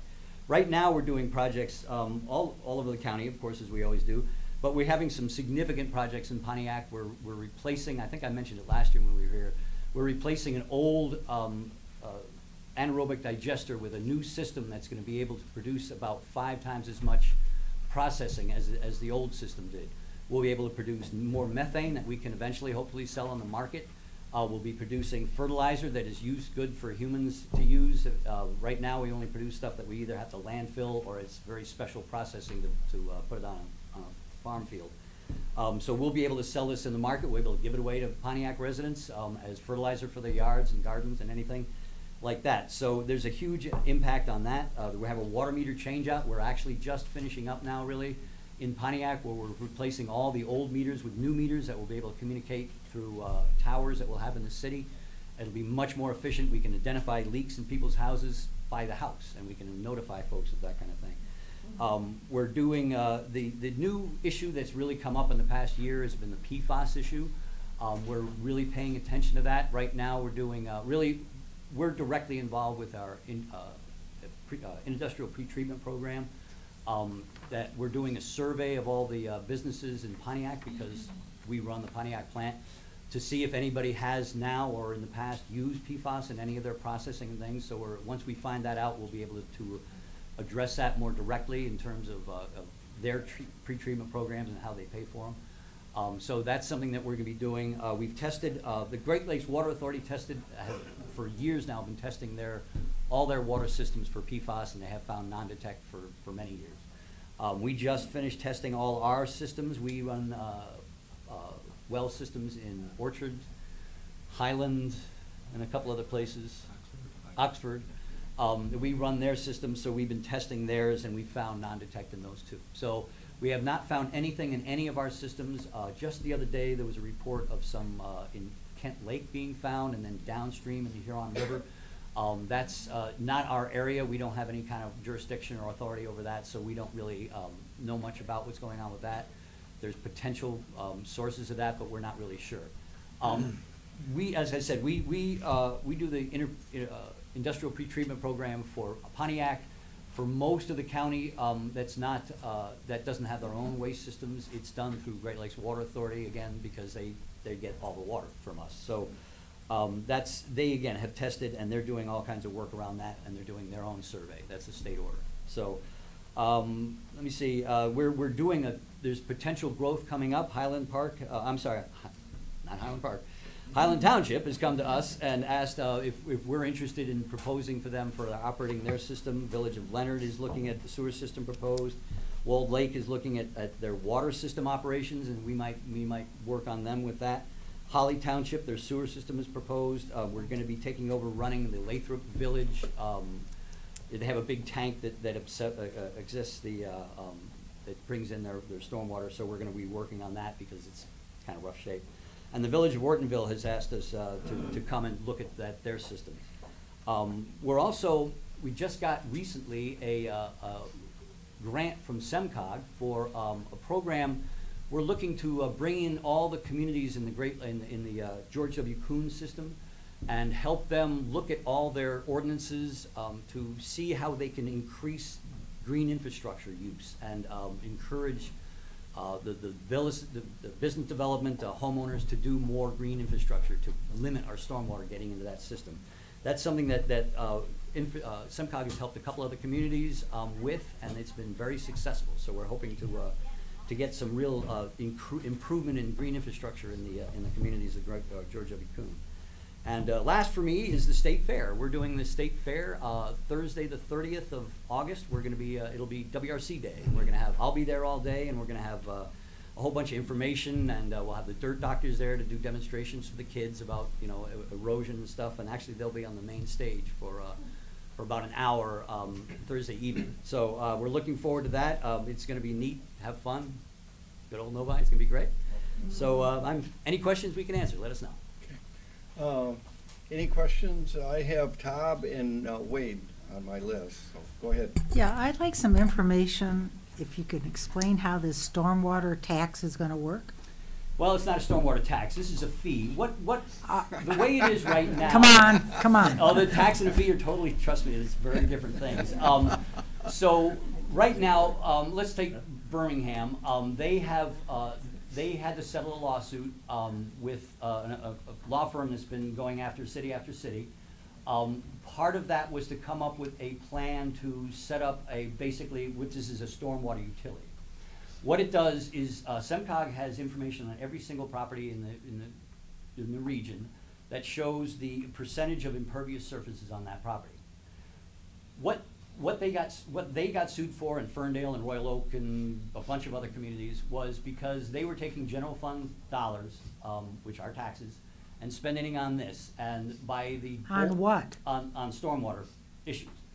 The Bolt decision says that if taxes have to be taxes and fees have to be fees, so they sued them over that through the Bolt decision and got a cash settlement. And also, they forced them to set up basically a stormwater utility, which means that people are charged by the impervious surfaces on their properties because that's what produces stormwater. So it would then not be taken out of the general fund anymore. That funding would be freed up or for tax cuts or other uses or whatever. And instead, the money would be used from the property owners for the amount of stormwater they produce. This allows it to be more fair because say a house is worth $100,000 on a big property, and you got a house worth $500,000 on a small property. The one with the $500,000 house, even though they're producing less stormwater, is spending more. Although the one that produces more stormwater in a cheaper house can spend less. So it's fair because you're producing what you're paying for the water you produce. It allows you, if you put in rain barrels, if you put in a rain garden, if you put in just a ditch before it gets to the storm drain, then if you stop production of water from your property, then you won't have to pay that fee anymore. So it allows you to do something to stop having to pay that fee. And so what it does is the fees help pay for what you're gonna do for stormwater. And as you produce less from your property, that means there's less going into the system, so the system saves money, and then they can pay you back by not having to pay that fee. So it's a way of making it much more fair. And basically, this law firm is going from city to city suing them because almost everybody just does it either from their water bill or from the property taxes. So the courts have ruled that's improper. So, let me just understand this. This is very complicated to my mind. We're not gonna have to pay, whether it's a fee or a tax, for the amount of property we have and the amount of rain that hits that property? So if we have no rain, we won't have to pay? No, it's not the rain that's coming down, because the rain comes down on everybody. It's the rain that's coming off your property. Like, natural areas produce about 5 or 10% of the water that hits them into stormwater. It flows off them into a nearby stream. Everything else goes into the ground. When you have roofs and parking lots and things, driveways, sidewalks, all that sheds water. So you know what a storm drain is, right? You see the little things on the side of the road. It's a gutter by the I have them in front of my house. gutter, right? So that's what immediately all that water goes right into there and into your system. If you can stop that water from getting in at the property, then that means that's less water we have to treat. That's less water we have to store. So what if you don't have sewers? I'm sorry? What if you don't have storm sewers? Everybody has, well, either you have storm sewers or you have combined systems. So unless you have, like yours, where are you in? I don't have any storm sewers in my It goes into the lake. It goes into the Okay, lake. right. So if you live on a lake, again, that brings in anything you have on your yard goes into that lake. That's why we have so much problem with algae and bacteria. But no, it's not. Any people who have property on water have to be really careful. We have a book about how people who live on water can better protect their water resources. But would they be subject to that fee? Unless you have a system that you're paying for, no, you're not going to be part of that system. You know, it's only when you have a sewage system like my city, Farmington Hills. It's a separated system, so but we still have stormwater issues. So we were encouraging green infrastructure. The GWK communities have a combined system, so they combine sewage and rainwater. But the more you can stop that rainwater from getting into the system, the less overflows you'll have into the Red Run and the Lake St. Clair. So how are you gonna measure how much? How is that measured? That's one of the things we have to figure out as time goes on. We're deciding how we measure these flows and how we can decide where the credit goes for the communities that are doing these green infrastructure projects. We're working with the communities. That's part of this project, is working with the communities to develop those systems that we're going to use. Okay, to that point, Dave has a question, and then I have Wade on the list. I think this can be complicated, but at the end of the day, that it costs money to maintain and build these sewer infrastructure systems. Someone needs to pay for it. It needs to be assessed somehow. And what a lot of communities were doing, either using general funds or assessments on their water bills. And basically, the court, moving in the direction, the courts were like, yeah, you can't do that. So the question was, well, how do you come up with the money to pay for it? And so you could, I guess, technically assess a property. Can you assess a property tax? I can't, no. You can't. No. But, I run purely by somehow. fees and rates. Right. And the question is like, well, how do we make sure that property owners are paying their fair share? I know in my community where I live that based on this ruling, there's big water consumers that aren't paying anything for property today, either they're exempt from property tax or a series of other things. And so the attempt of this entire effort is to figure out how to price it so that everyone pays their fair share. Because at the end of the day, I think Bob's right, it's a math problem. And you have to end up with this much money to fund this system, and it's like, how does that get distributed? And what you're talking about is like, how do you distribute it in a fair way so people who are keeping water out of the system don't basically pay for those who are just pushing all, like big giant parking lots pushing all their rainwater. Right. And the Yep. DEQ is also pressuring us to make sure that we're doing as few overflows as we can. So anything we can do to limit those number of overflows, we're being encouraged. Yes, go ahead. Just one distinction about the legislation itself. It's not that if it's passed that there's going to be a stormwater utility fee. The legislation is a methodology that communities can choose to follow that we feel is Bolt-proof, that we feel meets the challenges of Bolt, that a community can adopt this methodology that's going to be passed by the legislature, or they could not adopt it. It's because each community is different, and there's people on lakes. Each community is going to have its own way of apportioning these costs, its own formula, if you will, for how they're set up. It might be a more rural community or a lot of pavement community, but each community gets to design how they want this to work using the methodology in the legislation. So it doesn't mean if it passes there's going to be a tax. It's just another tool that communities can use to people pay a water bill, they pay a storm sewer bill, and a sewer bill. So that's kind of puts it on the same footing. I guess, just setting up that point is that I'm a frustrated by comment? these very zealous attorneys that found this loophole, and it's definitions that are, that's triggered all of this. At the end of the day, we need to, I'm in a community, the community settled, I got ridiculous, you get your $20 refund. And as a result, and now I'm paying more. because of it, there's certain consumers, large water consumers that aren't paying their share. And so it gets redistributed among those who are paying. And so I think there's a call to action that we gotta move fast on this, because it's coming to your community. They are moving the sharks. Right. Okay, I have Wade and then I have Shelley for a second time. Go ahead, Wade. Thank you, Mr. Chair. Thank you, Jim. We all read and hear about a national problem we have with infrastructure, and Mr. Dada has given us a lot of reports and so forth. It's what's going on. And the concerns we have here are what's underground, okay, what we don't see and what we really can't predict. And we've seen disasters happen in local communities, Macomb County not that very far away. And I know these things are hard to predict. You're probably doing the best you can with investigations and with, checking the systems out and so forth.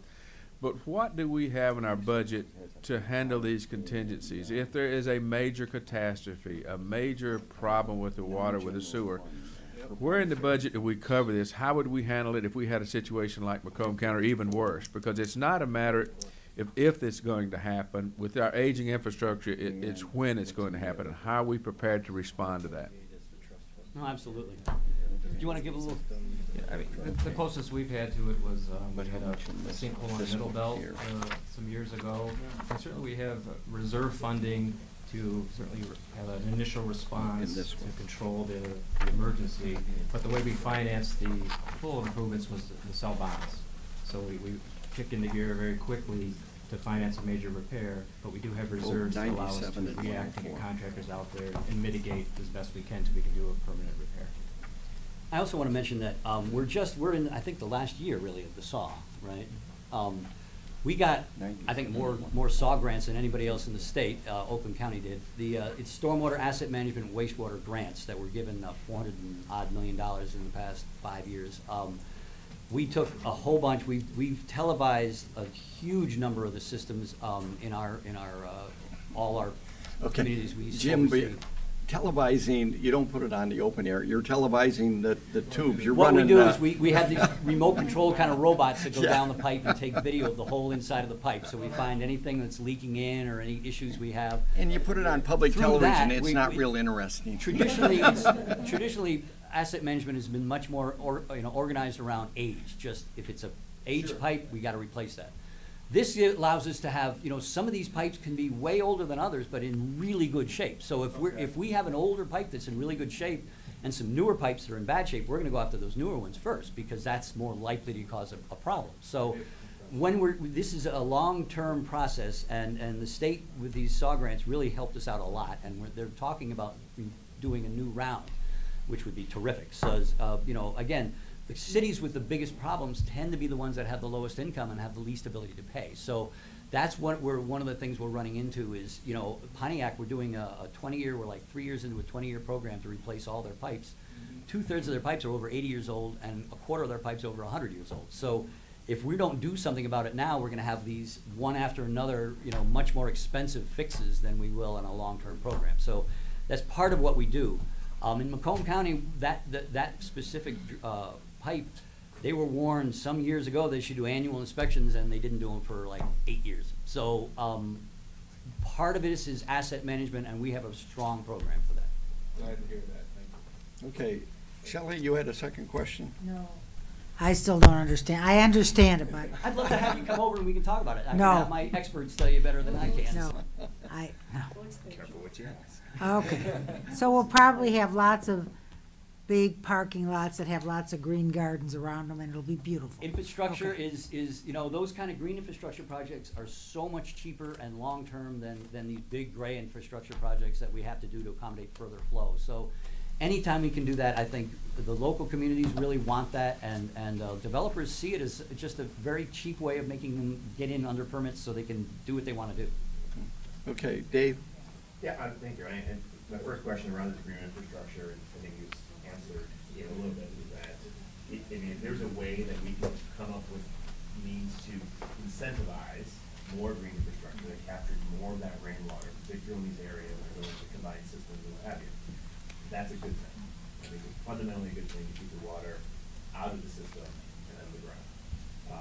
And I want to thank you for your leadership in advocating for this, and I mean, in working with local communities to figure out how do they incorporate into their planning and zoning and all the other types of requirements to help accomplish that. You talked about the PFAS stuff, and I actually asked this question to the health department just recently because I want to make sure I stated correctly that the health department isn't tested for PFAS. And the Huron River issue that you mentioned, I think the DEQ, I mean, I guess has been testing for some time, I mean, around the entire state. And this is going to become a bigger problem. I mean, all things around the country point to like, all that non-stick stuff turns out sticks in your body forever. And so do you have the, like within your budget, within your operations, the testing capability? Do you send that out?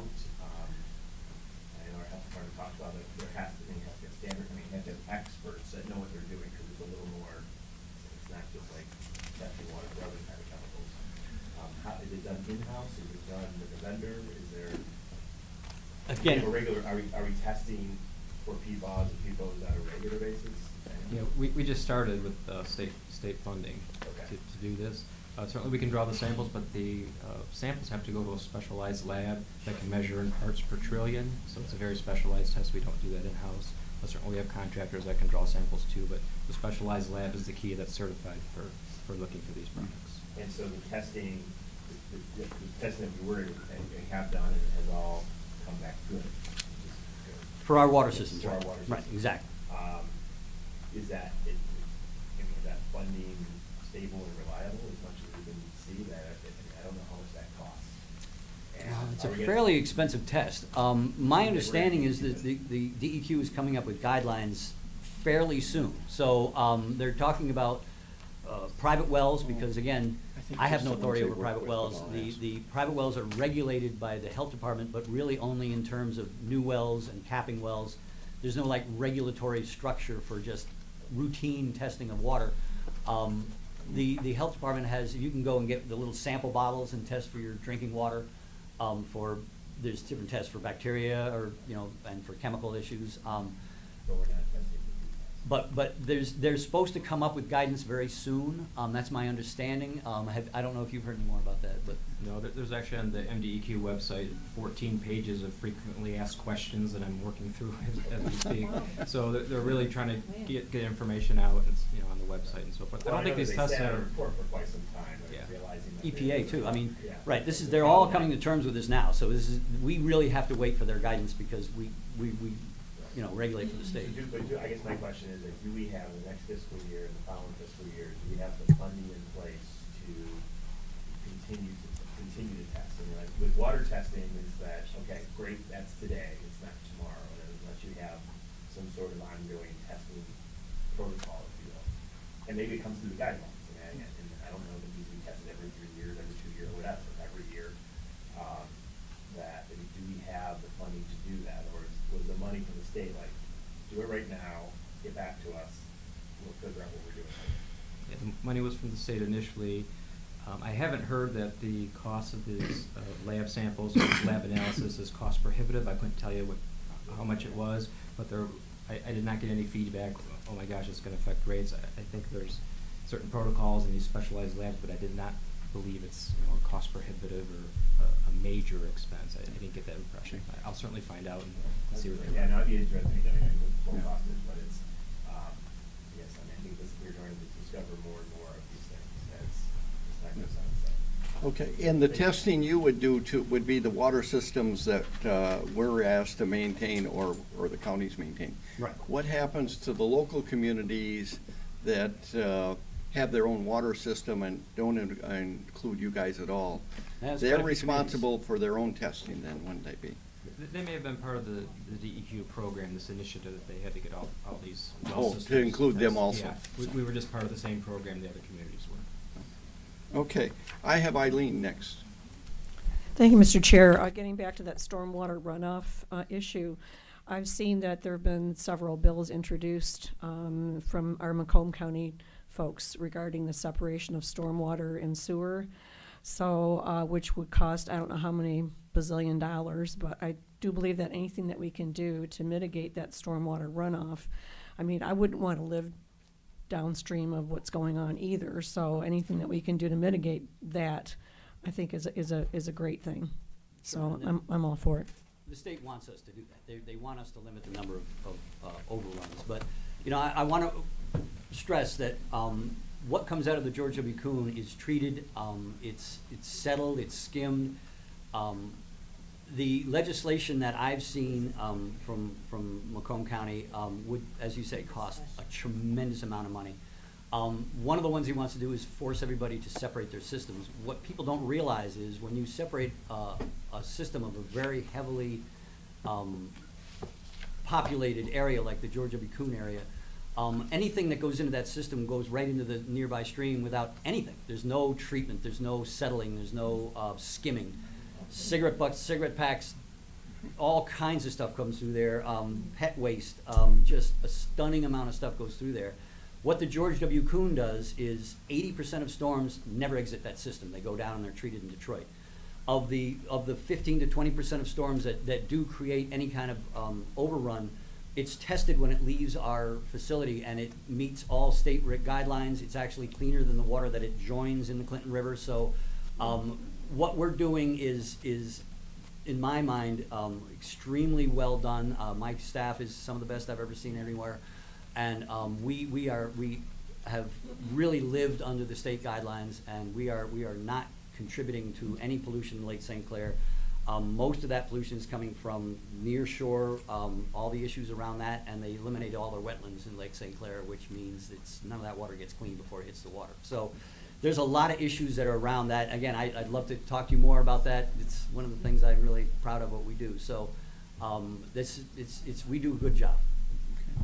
Okay, Bob, with Great Lakes, your relationship with Oakland County. I want to say that Jim and his crew are exceptional partners in providing assistance to me, just the bookkeeper, and in dealing with a lot of very technical issues, of which there's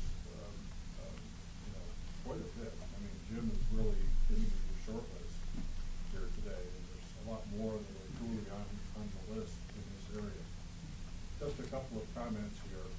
As you know, on the stormwater issue, I came to the board about 4 months ago and asked for a resolution on Michigan Warehouse.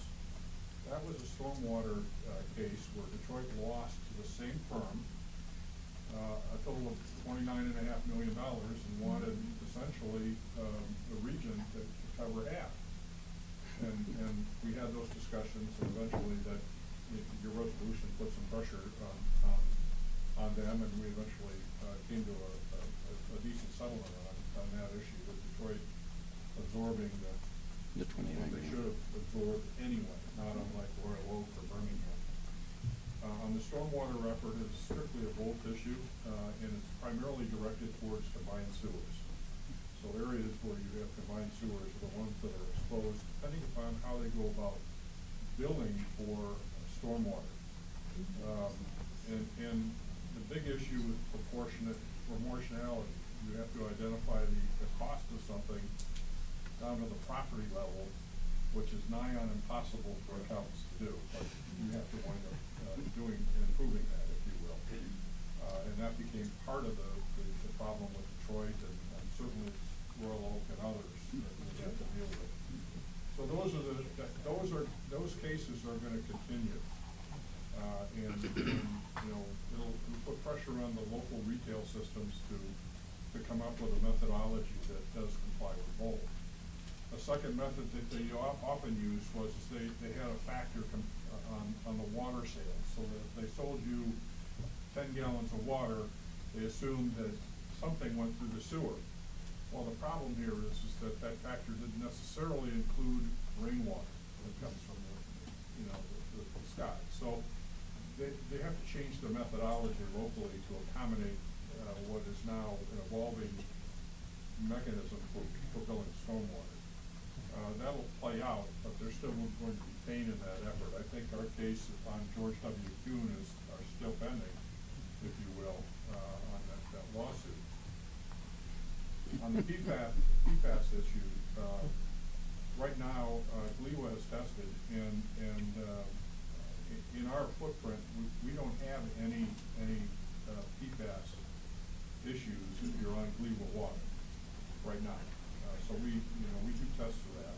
I think we send it out to the lab. I don't think we have internal capabilities of doing that. It's a very when you get to a parts per trillion, the equivalent I've heard is that it's 1 drop of water in an Olympic-sized pool.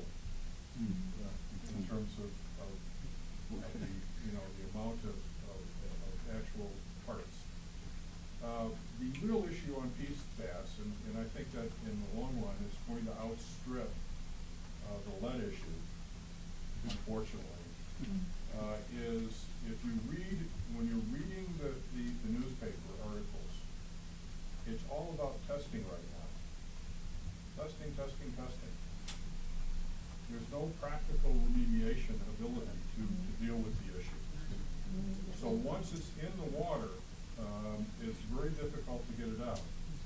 You can do it with charcoal filters, but that may be good for an individual well, a community well, not really. For GLEWA, at 600 to 800 million gallons per day,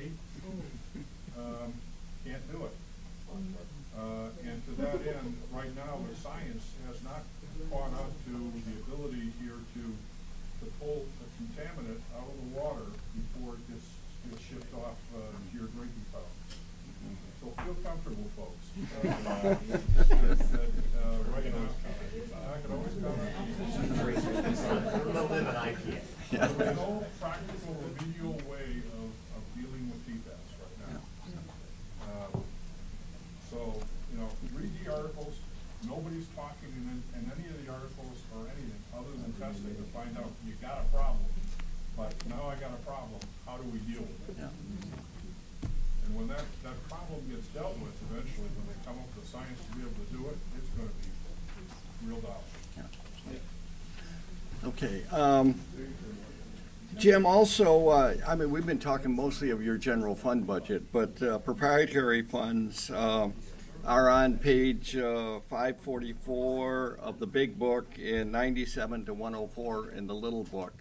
The George W. Kuhn is one of the proprietary funds as part of that, which is a big part of your budget. I sit on the drain board with Jim, and every month we go about through 10 or 15 of those Chapter 20 drains, and it's just amazing how much money we spend on everything that's underground that nobody sees. And but that's under your jurisdiction, isn't it? Oh, so, yes. Okay. Mr. Chair, I want to also inform you at the next drain board meeting, legal counsel is going to come in, and we'll have a discussion regarding these lawsuits and the stormwater billing and so forth. So that they know I grumble about the lawyer cost every month. But I think it's be worth our time. Okay. Yeah, I think so. The liability out there. Okay, any other questions for Water Resources? If not, thanks a lot, Jim. Thank you so much, folks. Okay, next is Clerk Register of Deeds. And that's on, in the categorical book, it's page 43 to 44. And on the clerk, on the big book, it's page 169.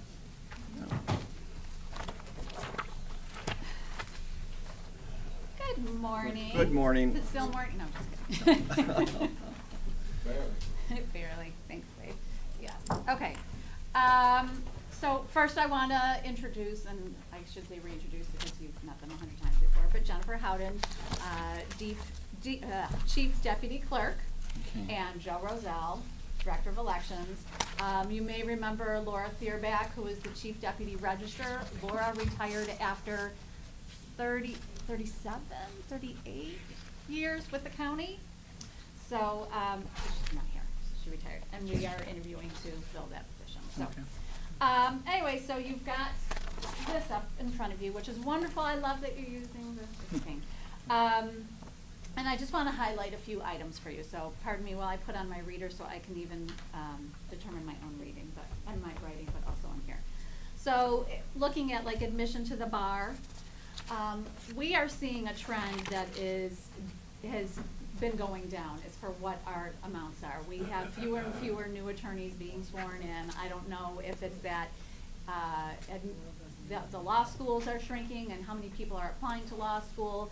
I know a couple years ago it was that the bar was just like really hard and the results were really late coming out because they were reviewing the answers to the questions because there was just one that like nobody was passing. So, but there is a downward trend in that line item. So just for you to be aware and see, you know, I don't know if it'll change, but it's been a few years now that has been lower than it had been. And by the way, the 6,100, that's even lower, I think, than when I first started. I think I lowered it at some point already, but I think that at some point, you know, to keep it realistic, we're gonna lower that again.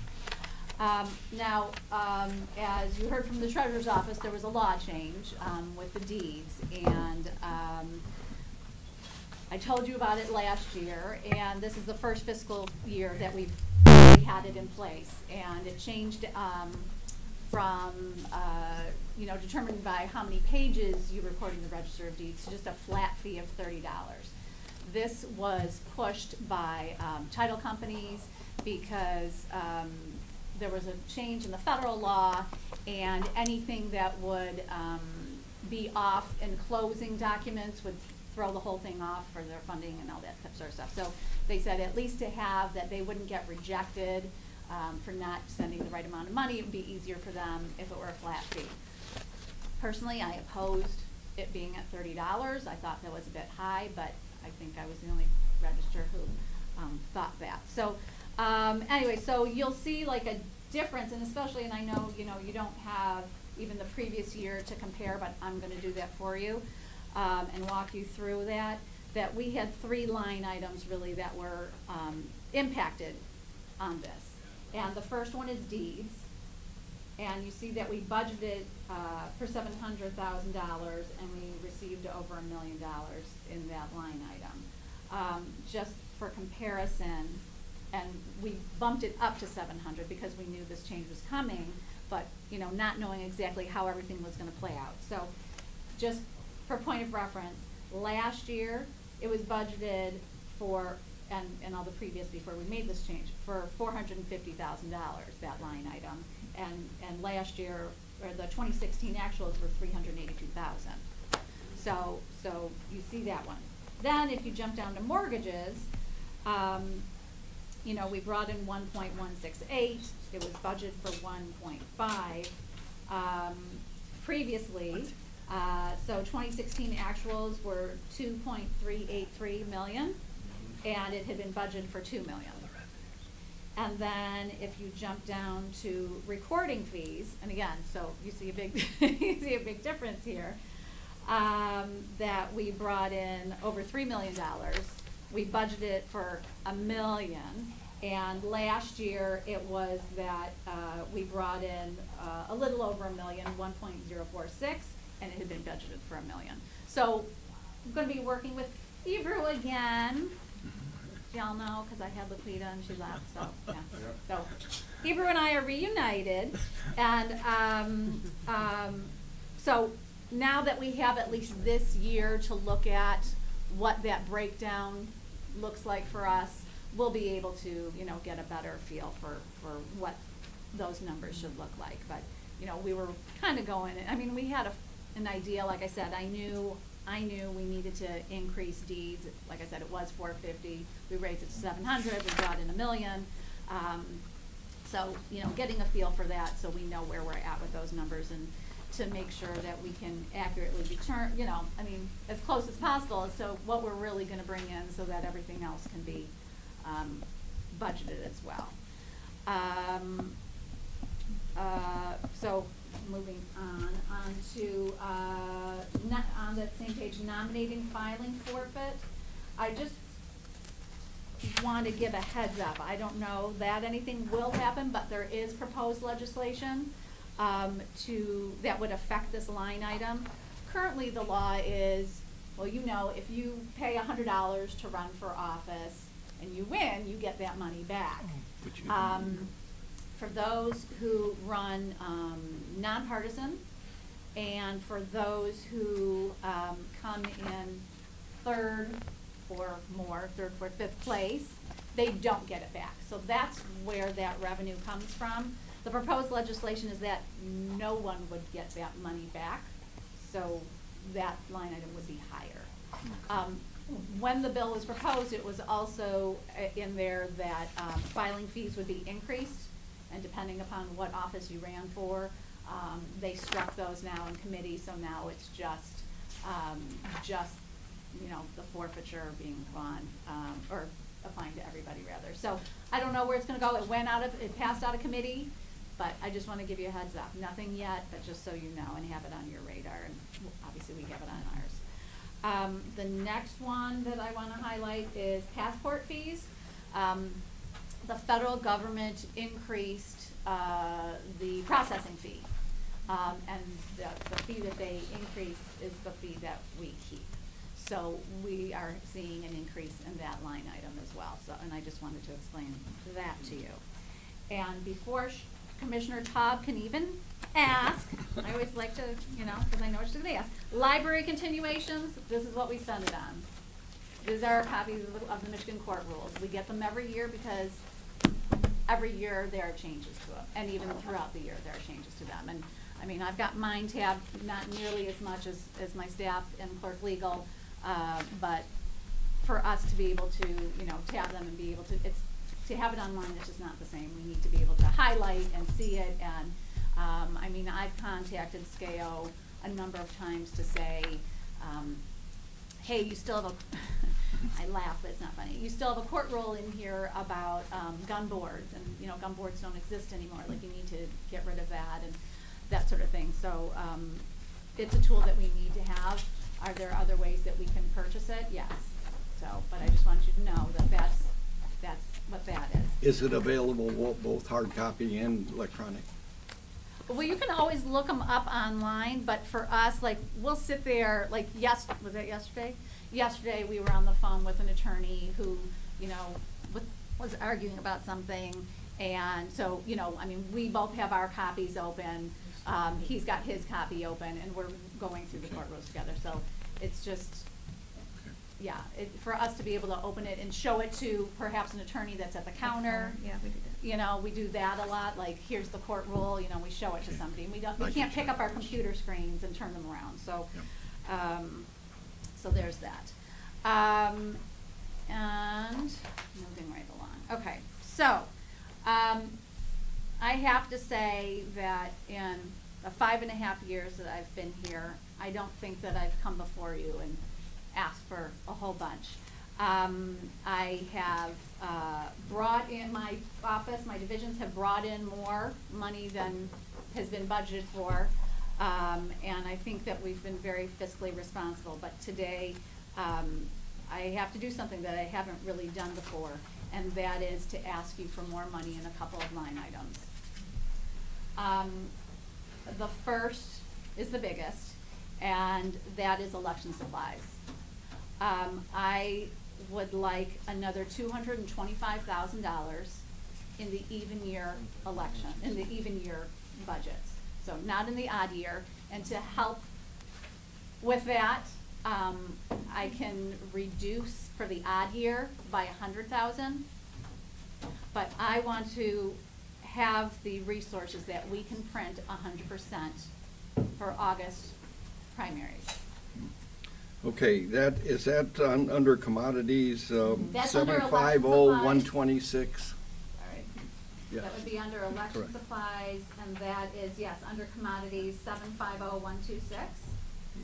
And that's 309, the actual in Yeah. 217 was 309. Right, right. So odd year, that's what I'm saying, like I'm comfortable that I think we can reduce the odd year amount by 100,000. But overall, I'd like to do for the even years, 225,000. That's to cover the option to be able to, the ability to print 100%, but also to do some voter education. Some of the things that we saw with this primary, with a number of spoiled ballots in some municipalities and things like that, we need to increase voter education. And just knowing, even for, so everybody knows, and I know I've already told you this, but in November we are required by law to print 100%, sorry.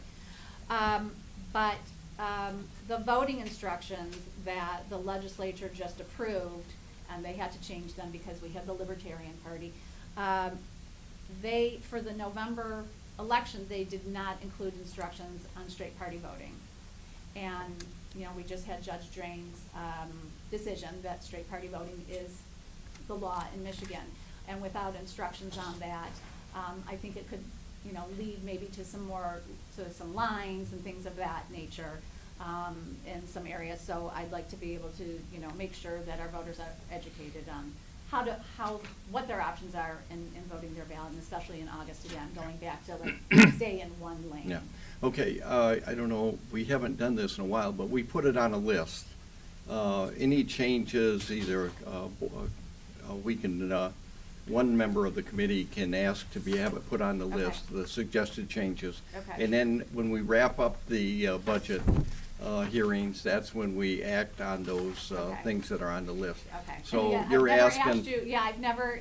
Yeah. I've So never asked you have for three more. things that you would like different than what's been Yes. presented to us? Yes. Okay, and I'll put those on the list. So this Okay. is the first one. That's the first one. yeah. Election supplies.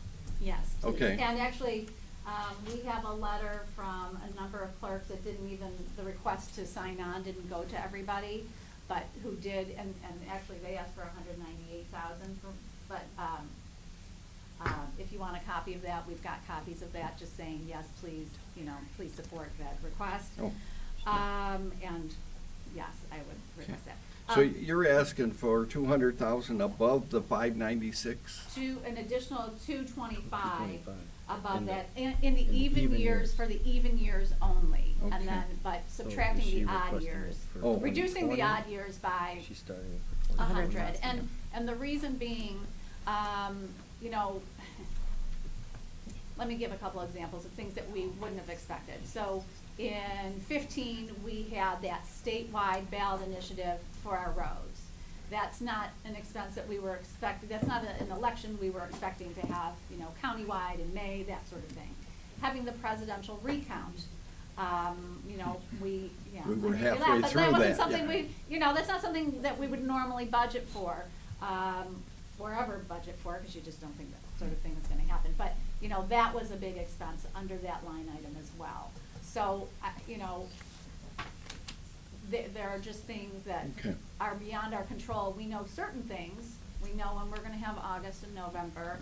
May's, we never know what community or what school district is gonna have a question. We never know if we're gonna have a special election, you know, just things of that nature. So I think that, you know, we'd rather be prepared and have the resources available. You know, yeah. So that's that one. Okay. The second one is much smaller. Good. And I think you'll get it.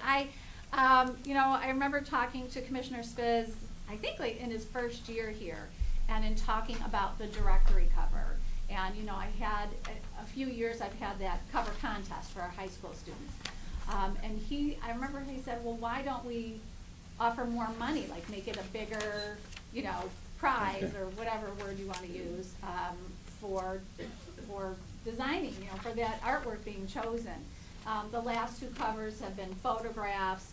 Not that there's anything wrong with that. I took one of the pictures myself. So, I think it's a good way to engage our youth. I mean, you all, you know, use the directories and you pass them out to your constituents. And, you know, walking through the treasurer's hallway and seeing like the phenomenal art that Andy gets for his financial literacy contest. I think that if we had something that was better than a $50 gift card that I'm buying, as that, you know, prize for being the winning art on the directory that we print thousands and thousands and thousands of, would be a nice thing. And we could, you know, Yeah. it would help with that. And we just questioned Andy on who pays for that, and he Okay. gets donations to pay for that, Okay. sponsorships. So, again, I mean, that's, Yeah. listen, if I have to pick, I'd rather have election supplies, okay? Okay. You know, I mean, I don't mind buying a $50 gift card or a $100 gift Yeah. card.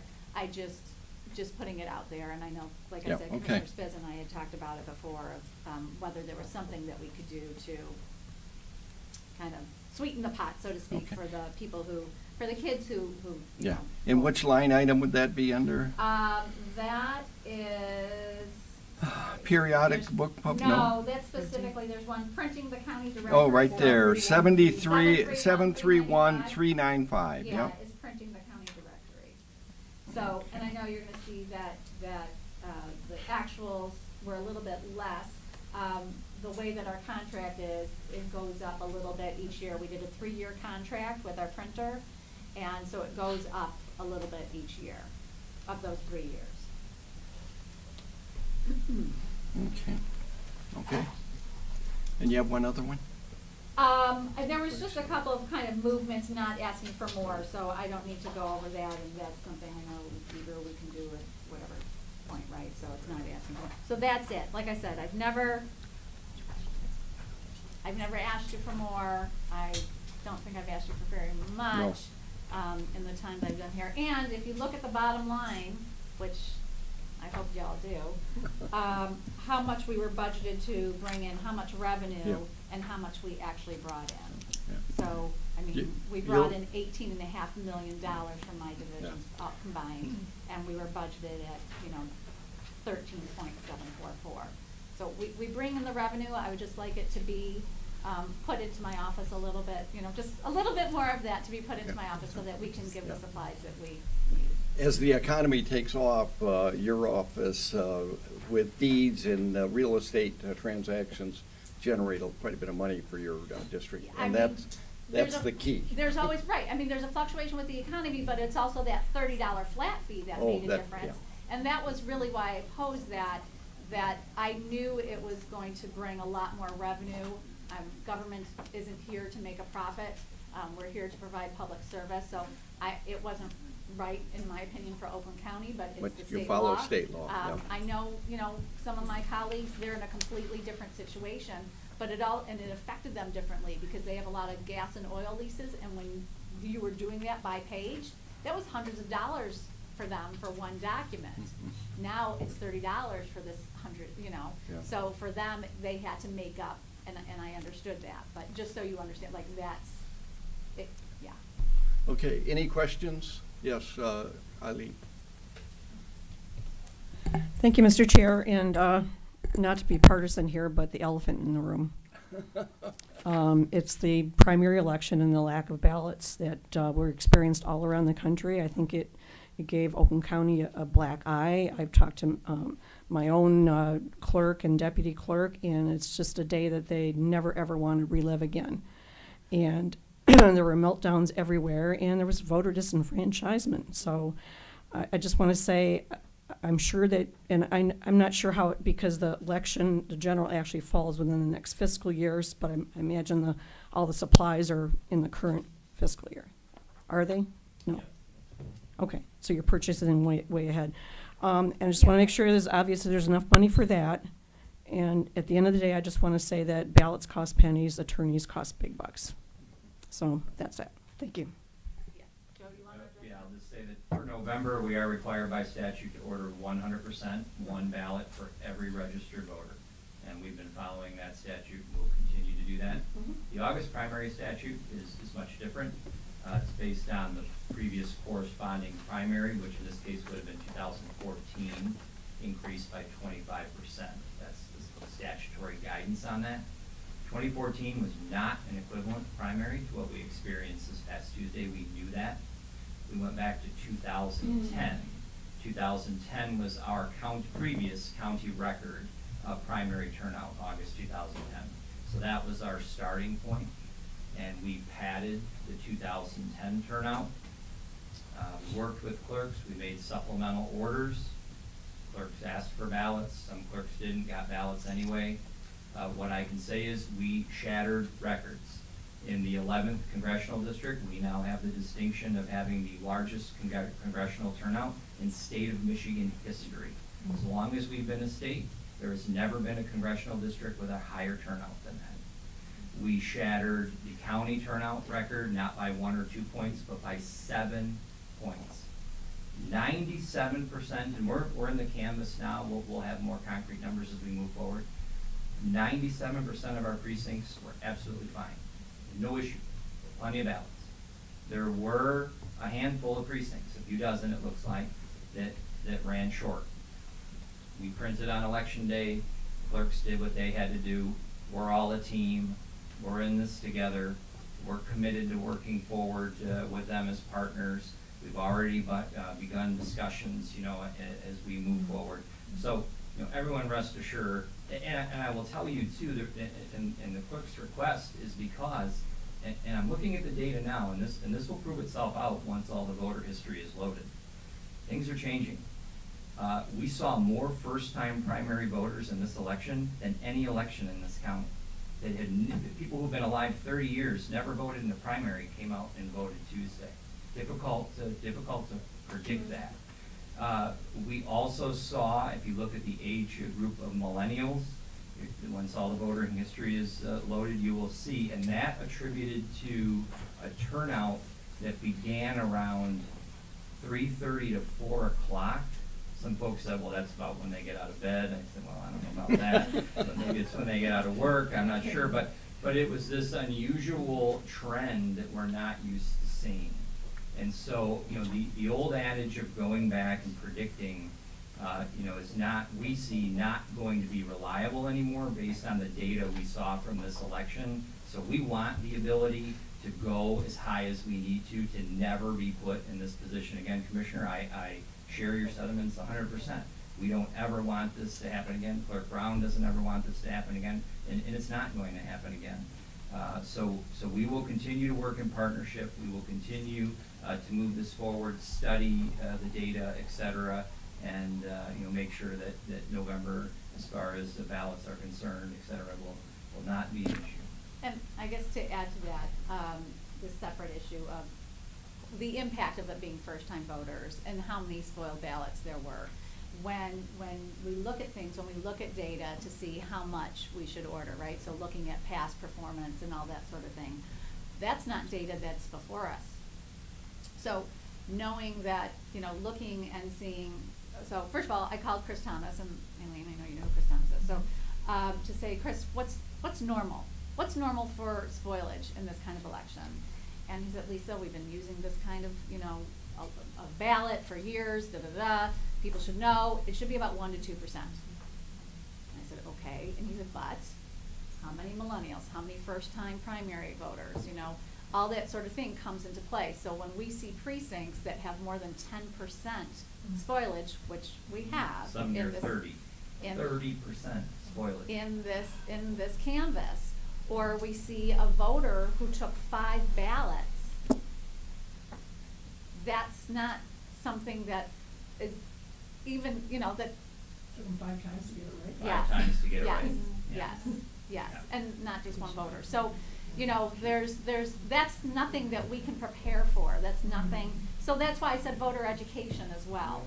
You know, we need to get some PSAs out there. We need to get information out there that people know before they go, right? Stay in one lane when it comes to August. Stay in one party lane. It's not, and I get it. If I was going to vote for the first time in a primary, and maybe I voted in November before, I know in November I do every column. So why would that be any different in August if you don't know, right? So maybe you vote in the Republican, and then you go in the Democratic, and then you go in the Republican, and the Libertarian, and then you go in the nonpartisan. And we saw that with some of the ballots that we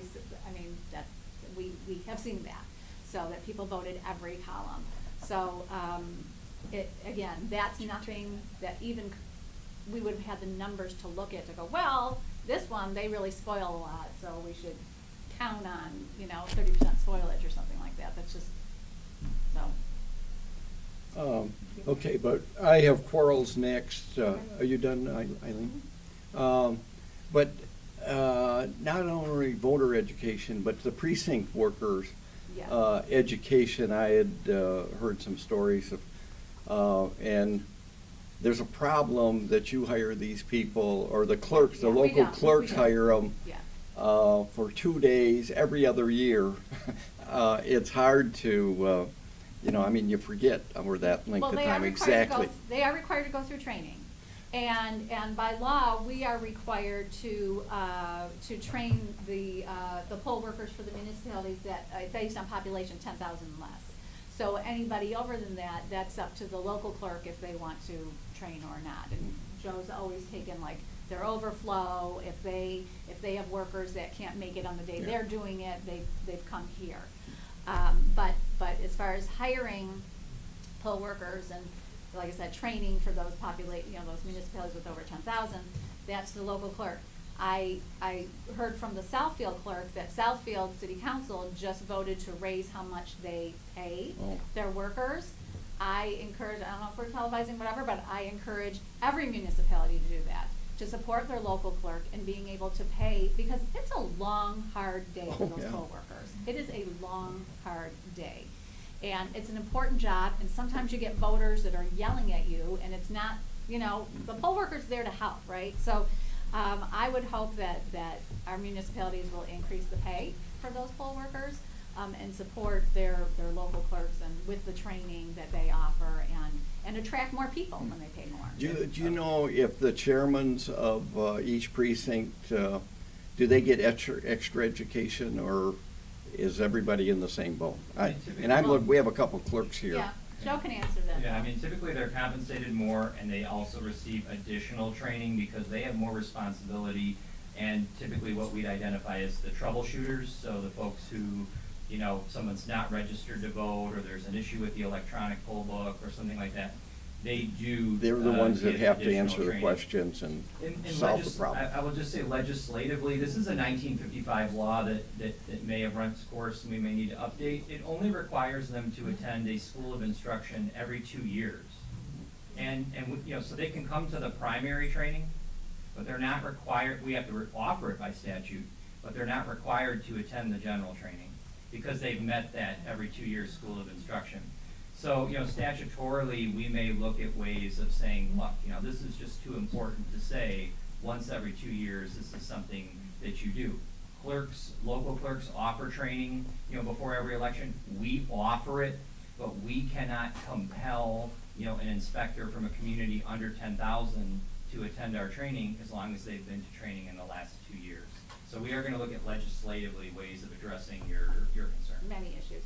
And in addition to that, when we do our audits, looking to see that the poll workers have gone through that training is one of the things that we look at as well, to make sure that they've got that certificate. So like when Joe does the training, they get a little piece of paper, a little certificate that they've gone through the training with their name on it. And then when we do the audits, we ask the local clerk, provide that so we can see that all the poll workers have gone through the training. But yeah. Okay, Shelley, you got a question? No, Oh. just bring my name on this. Okay. Did the clerk, you had a comment on that or not? I Rochester. would agree, and thank you. Number one, Tina Barton, City Clerk, Rochester Hills. I have over 52,000 registered voters. I support Clerk Brown's request for additional funds. Yes, the chairpersons are required to go through more extensive training than the inspectors are. They are paid extra. I'm a clerk that requires my election workers to train every election. So I don't think 2 years is responsible.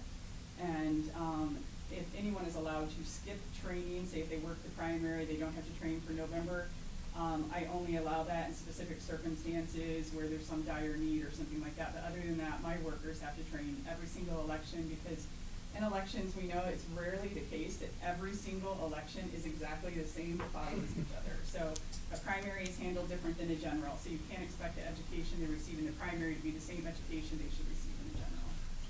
Okay. Next, I have on the list, I have Quarles and then Tom. Go ahead. Going back to the state law, I remember that the general election party would do print ballots for every registered voter. 100%, yep. When does registration for the general cut off? For this year, it's October 9th, so it's always 30 days before an election. And that the number that register will be accumulated in what you're already planning to. Right, so what we do is the initial order we place with the printer includes some padding. We have to order in even hundreds. And then what we do is we analyze. So we always round up, sorry. So we have to round up, right, so we'll round up. So say that a precinct has 2,401 registered voters. We're gonna order 2,500 ballots. Then when the 30-day close of registration hits, we generate a report from the voter registration system to make sure that these voter registration drives or new registrants at a branch office of the Secretary of State, that all of those that have been entered locally by the clerks or that we passed on locally, that number hasn't exceeded the 2,500. If it has, then we have to place a supplemental order. Because you're right, we're placing the order before the 30-day close.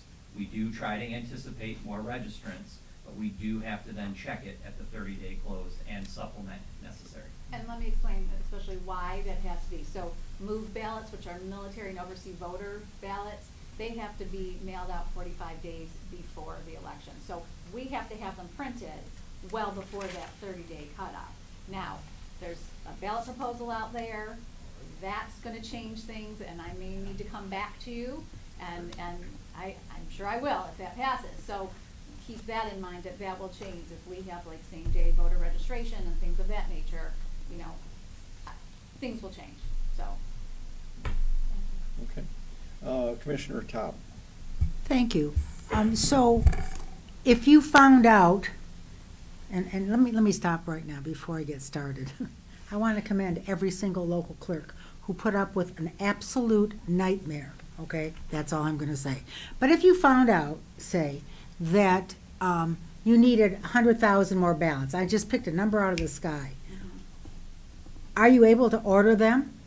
Or do you have to not order them and you're stuck with what you order? Let's just say the local clerks call you up and say, you know, golly gee, we have a lot of, are you able to reorder and place another order? Oh, yes.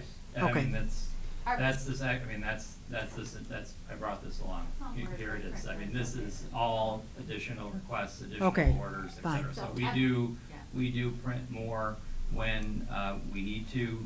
And so, yes, and even if we ran into a situation where there was like, say with this 100%, there was some unusual spoilage rate that was occurring with absentee voters. Say a candidate on the ballot passed away, and so there was a replacement candidate, and people wanted now additional ballots to vote for a replacement candidate.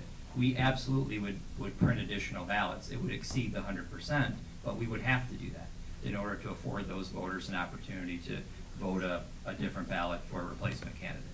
Okay, now, ballots, I think cost between 17 and 20 cents per unit. Depends on the size of the Okay, ballot. so let's just say 30 cents. Let's go to 30 cents, So, okay. and understand that things have changed with our new equipment, with the barcodes and things having to be, even if there's nothing on the back of having barcodes. I understand that.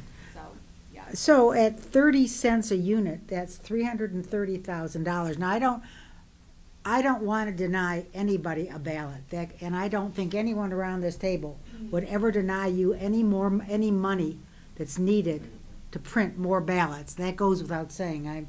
David, am I correct? Yes. Okay, so, all right. Let me talk about Well, let me just. disenfranchisement next. Yeah, no, and exactly. And there's no reason for any person in this county or this country to be denied a ballot, period. Okay, that goes without saying. So you had about $596,000 in your budget. Now, I want you to have enough money to print as many 20 billion ballots if you have to. We don't have that many people in this county, obviously. But why were people told there was no money? Why couldn't you? Never said by anybody, not by us. Okay, so I understand why you didn't estimate, but there are people who called up for ballots, I know, and they didn't get what they needed because you didn't have enough. And I want it to be made very clear that nobody on this committee, I'm sure, would have ever said, no, don't print enough ballots, would have ever said, you can't have money for that. I would have found it somewhere. There's plenty of money elsewhere to make sure that everyone in this county can vote. Shelley, let me, Commissioner Tom, let me address that, because as Joe said, he has a stack of emails right here, okay? And I've been going one by one through them to see what requests came in, what was the response from my staff, okay? And I have yet to find a single no. With Tina, I'll say it was, we can print more for you on election day if you need them. And the response was, okay, thanks. So, but everything has been, we're here for you, and don't forget, if you're running low on ballots, here are your other options, right? We can print for you here, and not every county has that ability. We have the ability to print on 17-inch paper. Smaller counties don't have that option, so they have fewer options. The equipment that I chose, and I know I've said this before, but I'm going to keep saying it, has the ability. Is it meant to mass produce? Absolutely not. Its main function is to allow voters with disabilities to vote. But, like we had a precinct that was short one ballot. Well, had two voters use the voter assist terminal, that wouldn't have, one ballot wouldn't, and they could have printed a blank one on that. So, but the law, so we can print ballots, and municipal clerks. So I know some people were like, oh my God, they were Xeroxing ballots in the city halls.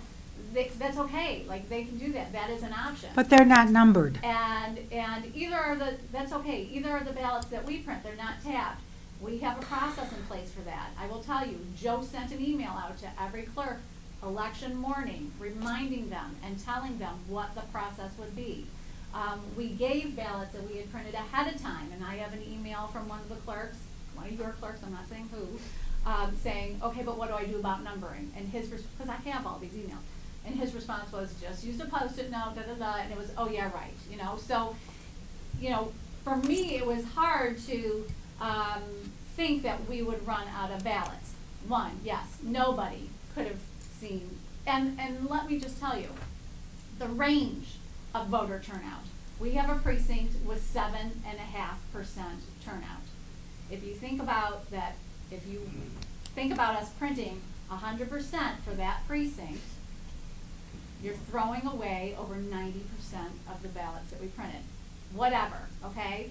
I'm just putting it out there. But then to also have a precinct that was near 70% turnout, when that's higher than some get in November, it's this balancing game. And I will tell you, for Joe, he went through, it's not like, I think Jenny was asking me, like, how much overall? It doesn't work that way.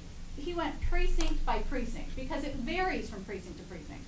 When I went out on election day, and I'm in a voting location where there's 2 precincts, and one, it's a ghost town, and it's the same city, and the other, there's a line. I don't know how you account for that, but we want to be able to, if a local clerk says, just give me 100%, we want to be able to do that. But so far, everything that I've gone through, every email that I've gone through, those requests have been fulfilled, okay? So I just want to be clear with that. And on top of that, beyond the fulfill, because I will tell you, Joe and I both feel that our integrity has been attacked, okay? And I'm not going to get into the story of how much elections mean to both of us, okay? But Joe asked the state to run a report because he doesn't have access to all the information. He asked them to run a report on absentee ballots and how many have been sent out from each of our precincts. We have 520 precincts in this county, okay? 520. That's more than anybody else. He went through that report, so he got emails. Now, I will say, could he have, and I'm not putting him on the spot because he does an outstanding job. Could he have replied better? Sure. Looking back, like say, we're going to make this order, and maybe tell them the exact day we're doing the supplemental order. Because I put myself in a local clerk's position if I was feeling stressed. I'm like, okay, so that's a communication thing that we can work on. But in looking in that report, clerks that he didn't even hear from, but he saw their numbers, he went ahead and ordered more ballots for them. I also did not see thank yous, I'm sorry, but from those clerks. I think we have the best local clerks in the state. I know that we have the best local clerks in the state. I talked to my colleagues and I know. I don't think anyone could have seen what we had. We ordered more ballots. I'll give an example that we had the highest turnout we ever had, and I'm just pulling a precinct out of my head because it was a topic of conversation. 215 voters in 2010, okay? It was 100 and something in 2014, 100 and something in 2016. So now we're even looking, and that's another thing, Joe even looked at 2016. It was even less than that. But he ordered 400 ballots for when the highest turnout before was 215. Which was double the record turnout. 400 ballots. They had 420 voters. Now, again, with those extra 20, voters could have voted on the VAT. They could have printed 20 ballots. And when you see, you know, and again, it's training also for the poll workers to see, we're in our last pack. They contact their local clerk. Either the local clerk says, all right, I'm going to start printing them here, or they call us and ask us to print them, or, hey, start diverting voters to the VAT, right? Start having them vote on that. So to me, we had this kind of safety net, you know, in place, especially with the VAT. The equipment that we picked, the hard equipment, is the only vendor in Michigan that has that ability to print blank ballots in the precinct. The only one. So that wasn't even like a concern of mine to think, all right, if we ever got to some weird thing where somebody ran out, they can always print more. Again, I think that everybody was overwhelmed by what happened. I think it's great that people were engaged. I hope they continue to be engaged. This is a fundamental right that they should be exercising every election. And so that's why I want to make sure we are prepared for that every election. Okay. And I will just real briefly echo Clerk Brown's comments. I mean, without question, and I travel all around the state training local clerks through their association. I train other county clerks through their association. And I will tell you, we have the best clerks. And we know that folks like Tina and others have a pulse on their community, and that's why we keep a line of communication with them, and we work together. And we're going to continue to work together. I mean, this was a thing that was very unfortunate, but we will continue to work together moving forward. Okay, Commissioner Todd. Yeah, I just want to follow up on this. I'm still confused over numbers. Okay. If we print 1,000,001 ballots, okay, it's going to cost us about $330,000 just for the printing of the ballots, and I presume shipping them here. And I'm being very generous on the cost of the ballot. I'm saying it costs 30 cents a ballot. It doesn't, but that's about right. Okay, yeah. But if that's about right, so with your increased dollar amount, you're going to have $821,000, almost 800. It's so not just printing that comes. It's not just the ballots that come out of there. There's other expenses that come out of that account. Okay, right. So the other expenses would total, let me just understand this, $500,000? No, Shelley, I think you're only thinking of one election. Right. Realize Okay. we may have 3 elections in a year. We've got May, August, and November.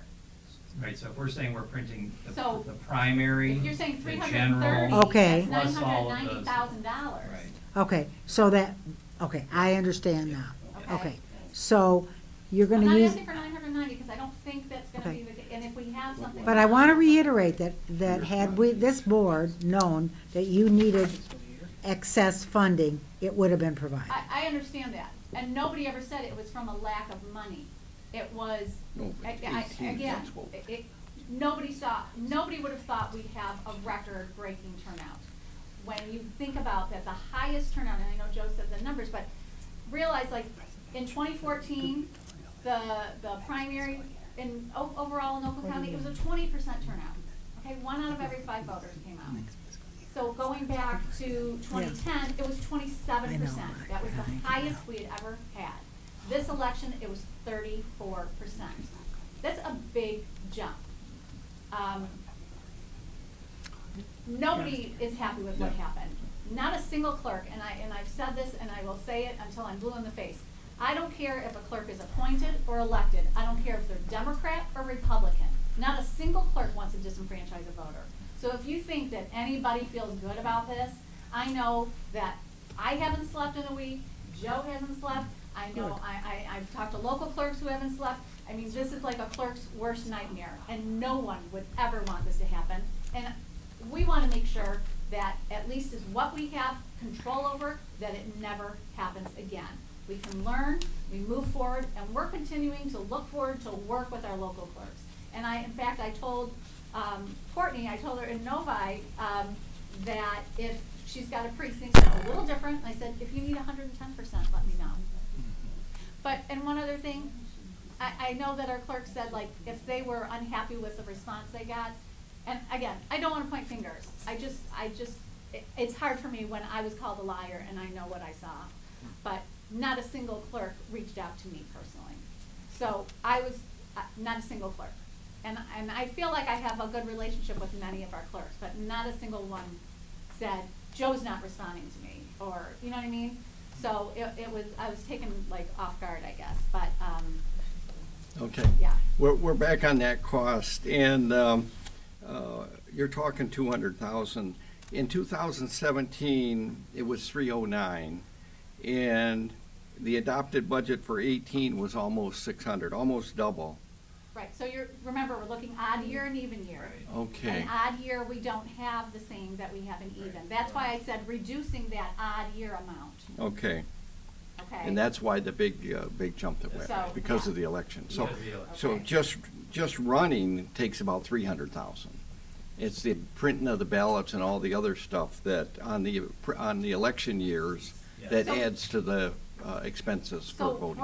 for printing for November, Yeah. just printing, not Election talking about, supplies, not they talking call it. about any other supplies, not No. talking about anything else we need. And No. by the way, like everything we need for the canvas goes into there too. I mean, I know sometimes Okay. you think that election workers only work 1 day a year, but they don't. So it's going to be 300,000 just for the November That- ballots, not anything else that even goes along with that. Okay. Okay, we pretty much covered that one. Normally, 8:30, 8:45, we have election results. This year, it was midnight. Oh, no, it was 2:30. Well, 2:30. I must have fell asleep around midnight, and when I woke up, they were there, so, okay.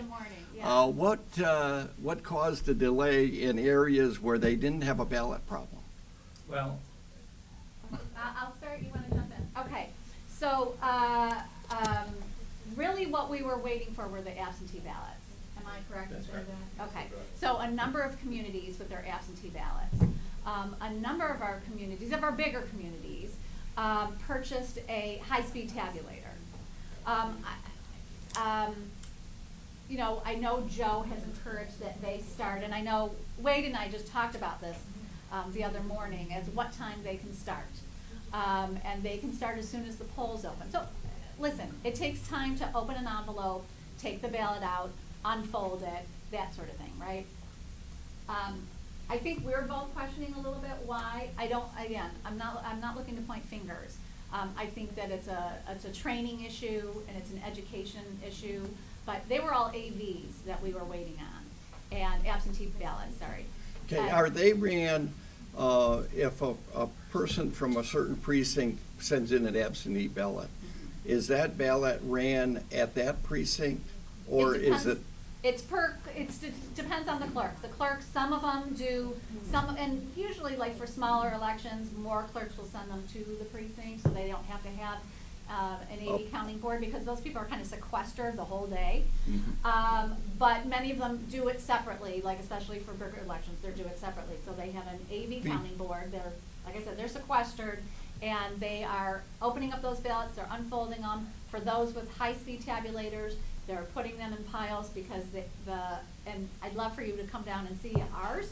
And that is something I did ask you money for, and thank you, because we use it for recounts and retabulations. But it'll take a stack and go, whereas our tabulator, and again, our regular tabulators, the ones that are in the precinct, can take 7 to 8 ballots per minute. Now, depending upon the length of the ballot, it's going to vary a little bit. But again, in comparison to one of the other vendors, they took about 3 a minute. So again, that was another thing that I kept in mind when I was picking our equipment, because for some of our municipalities, they'd never finish doing their AVs. If it was 3 a minute and they didn't have a high speed, they would never finish. So it's a question of what time did they start, you know, with their AV counting board and that sort of thing. So it had nothing to do with, those were AVs, that has nothing to do with a shortage of ballots. But a clerk would have known that if they had an increase in AV ballots, by Monday, they would have known that they were going to have a lot to handle that day. Yes. So, okay. Yes. I mean, and that's why, that was why like the supplemental order happened, because we saw a lot of AVs. I mean, are you saying they could have hired more? Is that what you're Well, or if they didn't think they could, if they could have started earlier, it was with the local clerk to say, we've got twice as many AV ballots as normal. This year, we're going to start right away rather than start at 3 o'clock. We're not involved in the processing of absentees. Okay. I'll just say that out of 52 communities, there's only 7 that still send them out to the precinct, that the overwhelming majority use the sequestered AV board, and that just by way of results from the precincts, I'd say by 8:30 we were nearly 80% reported on our precinct results, you know, from the remote transmissions. So that's been in line with previous remote transmissions, but you know, I didn't enjoy getting home at 4 in the morning, but that's about when I got home. It was the AVs that was the Achilles heel in that process. Yeah. Okay. Okay. Any other questions? If not, yeah, Dave? I mean, this is, something I've been like just tooling around. This is for some time as it relates to, we got election workers, the number of people at maybe 520 precincts and everything. Where's the 3? This is one that she wanted to look at. And which is great. The other was, our democracy wouldn't work she without still them. wants, but I cut it out. Is there a way that we could help supplement efforts for recruitment? I know in some actually other areas. It's for prizes for the front cover. I'm not saying that's actually the best, particularly if you want better ones, that's not the way to communicate. But I mean, helping support the marketing of recruiting and getting. We'll put it on the list, but we're going to throw it out. Other. Yeah, so additional. again, like the workers, hiring. and help our clerks who are short. I mean, it's like they have what they have, and. Right, and you know, you don't have to live in that municipality to work, and I know that there are, like, from the county clerk's perspective, sometimes, you get emails like, you know, in counties that are very one way or the other as far as, you know, Democrat or Republican, like, we need more of this party, can somebody send, or, you know, municipalities do that, they trade.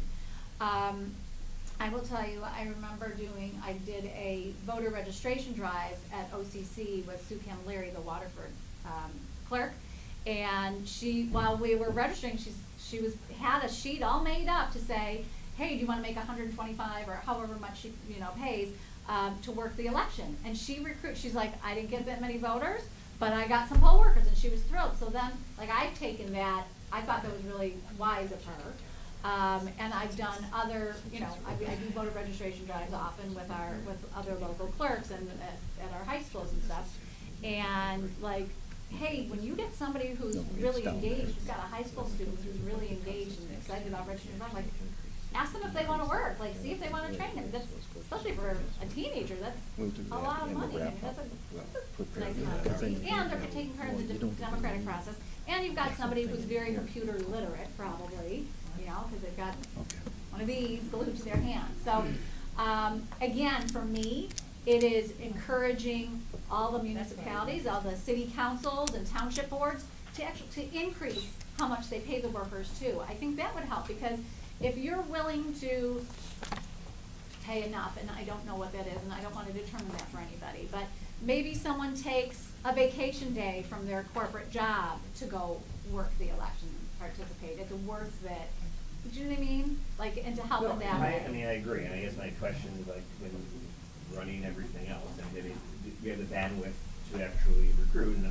mean, the beautiful thing about wonderful people at my polling location have been there for A long 20 time, years. yeah, right. And they do a good Yeah. job, I've never had a problem, what have you, I mean, thinking like if there are other, ways, they have a thought. Sure, let me say this, and this is a suggestion, I mean, you know, as a local elected official who's certainly taken advantage of grant opportunities from the county, like for West Nile and road paving, you know, the board may want to consider a grant opportunity to local communities where you could provide funding for poll worker recruitment programs.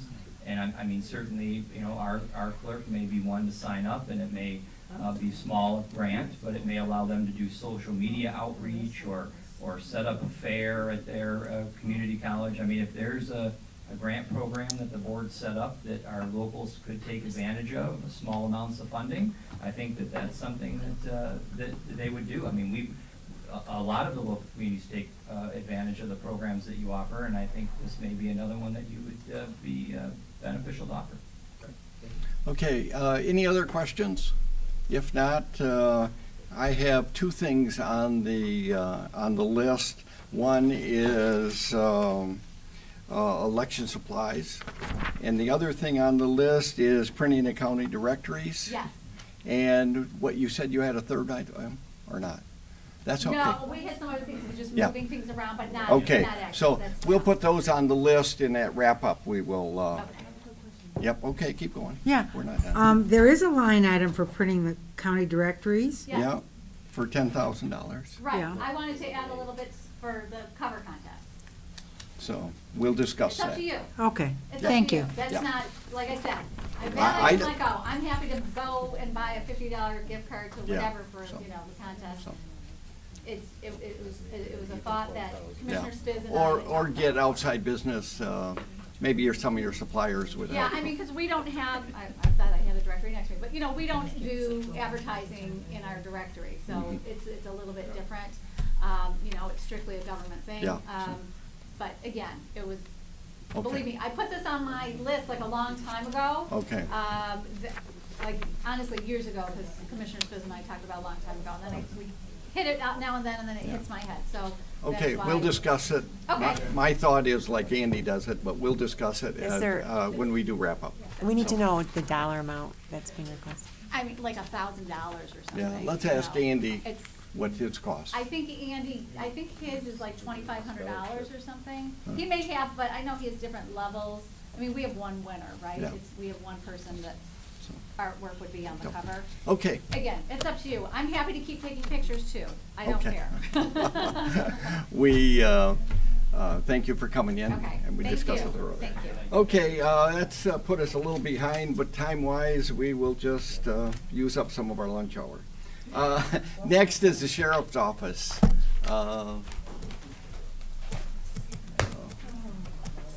Okay. Page, in the big book, it's page 142. In the categorical book, it's page 39 to 42. And let me get to mine. Joe, do we need, well, we'll just include that. Okay, go ahead.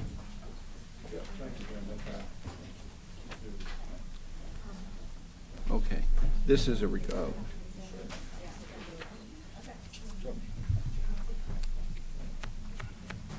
okay, thanks a lot.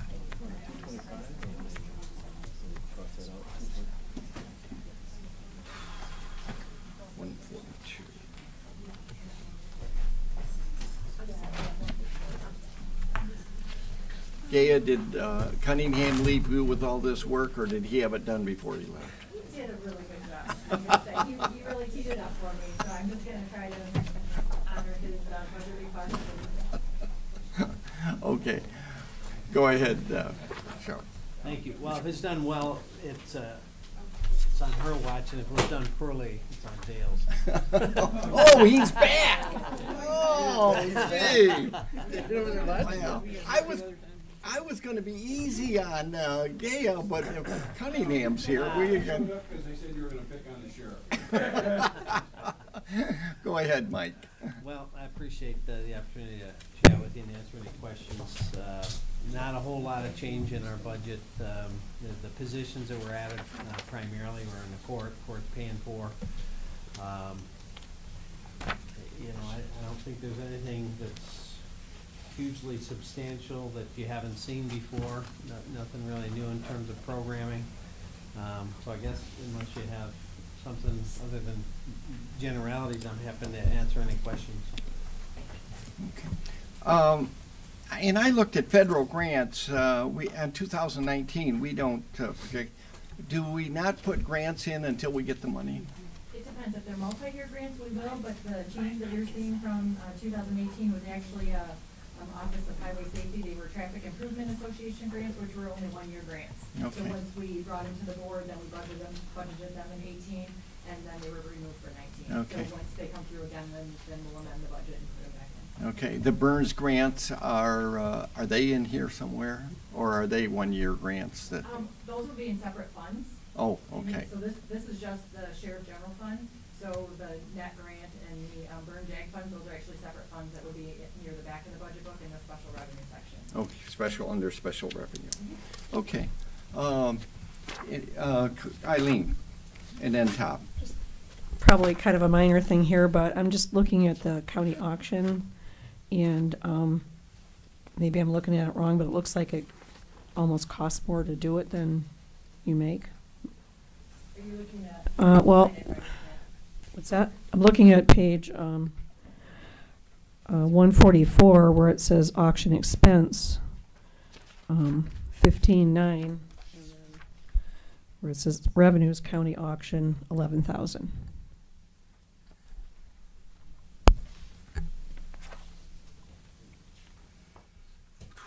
I'm sorry, that's on page 143, under Dale? other revenues. That must be under Dale's purview. Do you know where they have it? Dale's probably got an answer for it.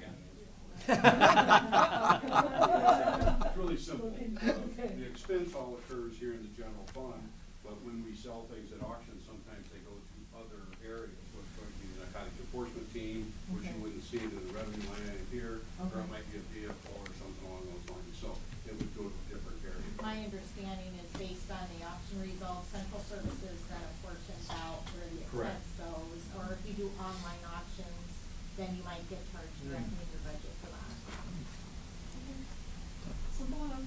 And if you look at 2017 actuals, the revenue was more than the auction expense. Okay, yes, wait, I have Eileen, and then I have Tom, and then I have Fleming. I have the same old question. Your library continuations, I know you have to provide stuff for the prisoners. Have you gone to computers yet? I think what we're moving to is one hard copy.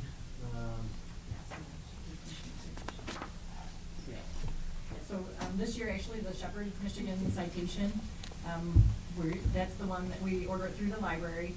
We were getting 5 hard copies, and we got a court counsel opinion saying that we could provide it online. So we went with 1 hard copy set, and then the rest is going to be online, and we're predicting a savings of about $12,000.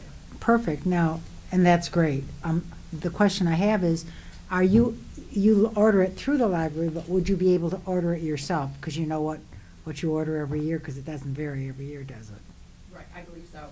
And then some of the other ones, like the Westlaw subscription, that comes directly to us, so we pay those invoices directly. Yeah, right, exactly.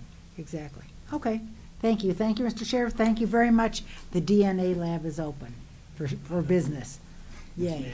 Yes, ma'am. We'll probably shoot for sometime in October for kind of a ribbon cutting ceremonial deal, but, no, they're fast in action. In fact, they're, potentially gonna be working on a homicide today to assist the community. Are you finding any, oh, may I? Go ahead. You finding in that any cold cases, old cases, whatever? Right now, you know, the stuff we're focusing on is stuff that needs a quick turnaround. Cold cases, you know, obviously don't have the same time constraints, but if you've got somebody that's in custody, for example, the clock's ticking on a number of levels, so those tend to be what we're gonna focus on in our walk. You know, we did crawl, walk, run. In the walk, you're gonna be focusing on priority cases that lots of times have ticking clocks. Thank you, Mr. Chair. Okay, next I have Fleming. You have a question on the sheriff's? Just a comment. First of all, I think your budget's very straightforward. Of course, you have the largest budget in the county, which is, you know, not unusual, because nothing's more important than safety and security of all our residents. But as I look at this, are there any things that concern you about this budget, Sheriff, at long term? Is there anything that you think that we need to be looking out for? One thing that comes to mind, we were talking earlier about long-term planning for capital projects, you know, with Art here earlier. And I know I've talked about in the past about the Emergency Operations Center, the call center, and so forth. But do you have any concerns about our ability to respond to residents and so forth throughout the county that we're not addressing in this budget that we need to be looking at, and maybe a timeline for that? Well, we obviously do run lean. You know, most agencies have a lot more layers than we do, but we feel like we're meeting our mission. We've got great support from the county executive and from the commission. You know, in terms of long-term, and I've had some discussions with the county executive and chatted about some of the things. Long-term, I think we need to, from the law enforcement side, public safety side, my preference would be it be a joint building, but at some point we're going to need, I think, a new EOC. That's under the executive, but I think it would make sense to have an EOC dispatch and training center co-located. EOC? Emergency Operations Center. You know, most of our operations don't meet today's standards in terms of what's recommended guidelines for emergency dispatch and operation centers. They're supposed to be in a different, there's a number of parameters that set forth what you should do in terms of safety and security of that facility, in terms of having it be safe and secure from both man-made or weather threats. So it's still, functionality is not a question. And a lot of our facilities, quite frankly, especially in our training, are way past their expected life cycle. You know, we have the main range that we use was built when we were shooting 200+ deputies, and now we're, you know, having 800 to 900 shooting regularly. And training standards have changed. I mean, if you look at the old pictures, you almost kind of laugh where, you know, you're standing sideways and one hand in. Training standards are completely different. You want to force situational determination of appropriate use of force. You want to do it and deploy it in a manner consistent with what they'll face. So, for example, Kent County built a range, which is something that, you know, we would like to have in our future training center, where you can bring a patrol car in and have them react from the patrol car and either get out and engage a threat or do what they have to do in and under and around a patrol car, because you're never going to be standing in a booth with two sides, you know, when you, in the real world. So real world training has become much more the norm, and you know, many communities have been building state-of-the-art real world training centers, and I think that's something we need. We've been making do out at the old boot camp, Marine area. We've been doing active shooter training, kind of in a makeshift way to simulate schools, but you know, we're using basically an abandoned building. But it's key, it's the only one we've got at our disposal. But long term, again, I think a training facility that would allow us to create barriers, do active shooters, to bring in cars, to do judgmental stressed moments, to do all the things that really make it real life, to make it better in terms of both their skill set and their judgmental set. So we think that long term, and I say long term, I mean, it's gonna take years, so quite frankly, we'd like to see something start to have some discussion on this, because from soup to nuts, it's gonna be at least 2 or 3 years probably till you're operational. And we're pretty much maxed out in terms of what we can do in our dispatch. So, we know it's a big ticket item, but it's one of those ones that comes along every 20 years or so. Go ahead. Just to follow, so what I hear you're saying is, we know we have these needs, we've got a long-term plan, but probably this body and the county as a whole, we need to look at accelerating that. And I mean, we've talked about it, it's bonding or whatever. No one's in favor, I think, of a tax increase. I would have a hard time swallowing that, a millage increase. But I think we really have to look at this plan, and if we're going to stay top-notch in law enforcement in this county, we really have to get serious about what we're doing with capital improvements and correcting some of these things. And I think we probably need to have a discussion about accelerating that. It's not long-term, it's short to mid-term. We need to be doing this, I think. Yeah, I would agree. That's our number one priority at the sheriff's office, to get dealt with in terms of training and communication capabilities. Okay, Commissioner Tom? I just have a question and a kind of a comment. We have a police academy, don't we, here in Oakland County? Is it run through OCC? OCC, correct. We run our own corrections academy in-house, and that goes again to facilities. So we bounce between the old boot camp and here, and but the police academy we do through Oakland Community College. So do they have a real, I don't know what the word technical term is, Sheriff, but do they have some real life situations like buildings and houses and banks and such? Yeah, they have the Crest Center, which was supported by a millage countywide through OCC, that is utilized for, mass kind of training and dealing and moving, and our SWAT team and other tactical things happen, but we're talking daily live fire kinds of training. We shoot more actual live fire than probably any agency, or among the most in the state.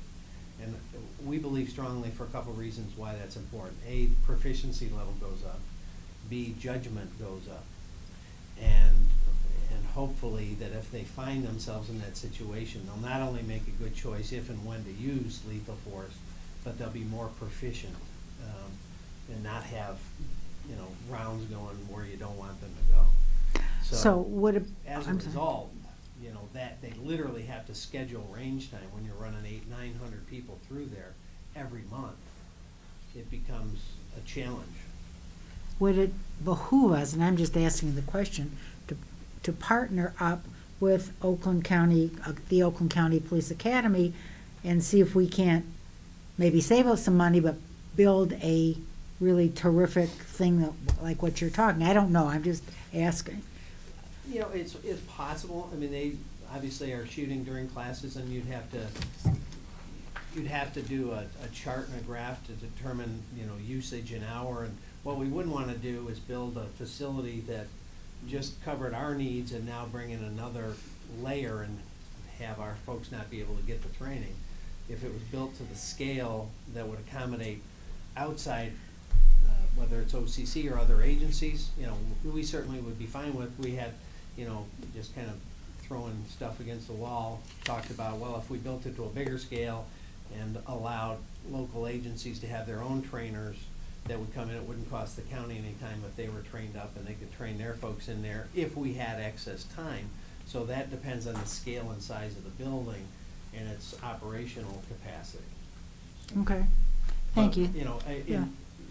Kind of in the big scheme of things, you also have to realize that we're the largest full-service sheriff's agency in the state of Michigan. Right. So our scale, our training, is among the largest in the state. There's the biggest three are us, the city of Detroit, and the state police. And the state police have a massive training academy, which many of the former legislators know and know the budget of that. So, we're not looking certainly to replicate that kind of budget, but we're looking to have something that, on our scale, meets the needs of the community. Because one of the first things you get into court is you get a lawsuit on anything is failure to train or improper training. And, we've had some of the Ah, best good. support from the county executive and the commission to make sure our training standards are addressing those kinds of issues. If something that develops anywhere in the country where we see a misapplication of use of force or a de-escalation moment didn't occur, we try to push that immediately into our training.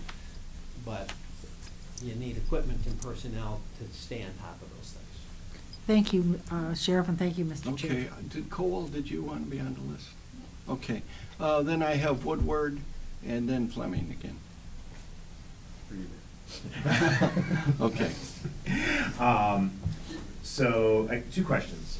One, I'm reading reports in Pontiac. I mean, we've had some serious issues of late. And I think that there is a growing consensus that we're going to need to find a way to get increased manpower over there to keep an area that's safe. What do we do in the meantime? So, Pontiac's going to have to figure out a way to see if they can raise revenue to help offset some things. But I'm a little worried that we're in crisis mode, based on the frequency of incidents, the largest number of these type of incidents anywhere in the county. Do we have breathing room in the existing budget to move personnel there to respond to these things? First, I would say, thank you for the attention to public safety, Pontiac or anywhere. But I wouldn't say we're in crisis mode first. We have kind of cyclical things. We went back and analyzed statistics in Pontiac over a 10 and then a 20-year period. 1 year we were way down, and the year before that it was quite a bit up. And right now we're almost at the statistical average of Pontiac over the last 10 years. So while it looks like a spike because it happened in a short period, it may not necessarily at the end of the year be a spike. Secondarily, we met with a lot of the leaders of Pontiac just very recently, and one of the challenges that we face is much of the crime we're seeing is person against person that's not necessarily going to be resolved by having a patrol car in the neighborhood. They're kind of waiting for their opportunity to go after that person, and sometimes when that person, in one of the more recent cases, is attacked, they won't cooperate with us. They know who did it, but they won't tell us, because ultimately the plan is to go back and retaliate against them, and that back and forth is tough to get intervention, and so we've asked the faith community to help us when we have a victim, to get them to identify the perpetrator and intervene in that cycle of violence, to tell us or come up with suggestions on how we can have better resolution of disputes.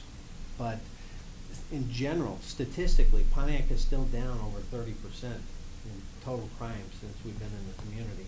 Our response times are still, I think, extremely good. When we got there, it was an 80-minute response time for 911. We're still 6 minutes or less on all priority calls.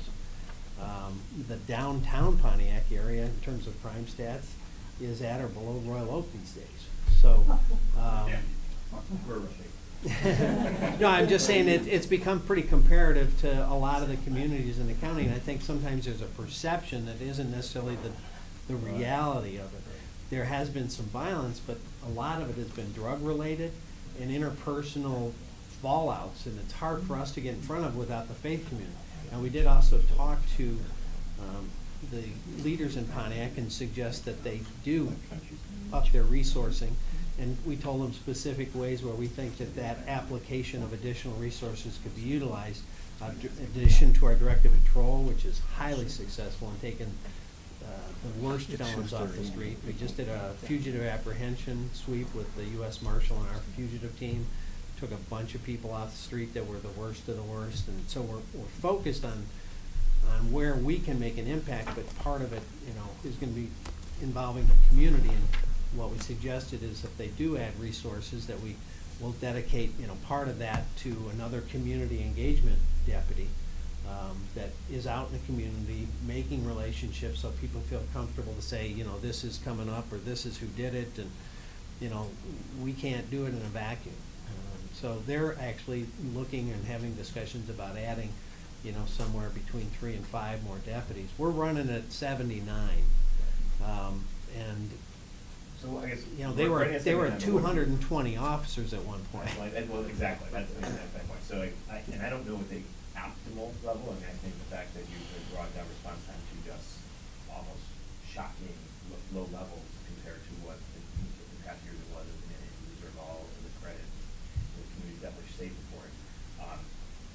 We also talking to residents in the area, and concerns with my colleagues to bring up concerns around this. Do we need stuff now while they figure out how they're going to do that? Because my understanding is they can't do it in November. Right. We passed the window. So it would mean maybe there's resources that can be brought to bear early next year, February, like whatever. But it seems to me that unless you tell me no, that it's not necessary, and I would say that one's at 200, one level, or 79.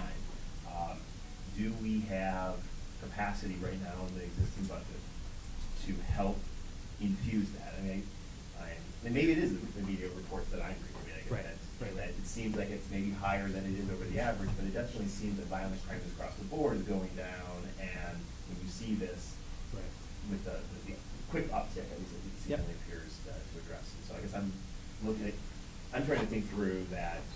I think that there is a will to figure out how to come up with more resources in Pontiac. But that's not going to be able to be brought to fruition at earliest until probably middle of next year. So in the middle of that period of time, I don't want to just be sitting like, well, we don't have enough money, and there's things that we could do. Yeah, trust me, we're doing everything we can within our existing budget constraints. We surge in with, as I just mentioned, the fugitive team. You know, they spent a focused effort in there along with the U.S. Marshals. We've still got the violent and gang task force based here, that if we get a whiff of some kind of organized or criminality that's you know, in the works, that they're part and parcel of that. Net's in there constantly to try to deal with this back and forth on the drug transactions that have led to a number of these homicides. You know, so we are surging different resources that we have at our disposal, but you know, there's always a balance because we've got 1,000 square miles almost of other communities that also want to see assistance, and we're providing it. I guess is the shortest answer. So, but your assessment is that it warrants additional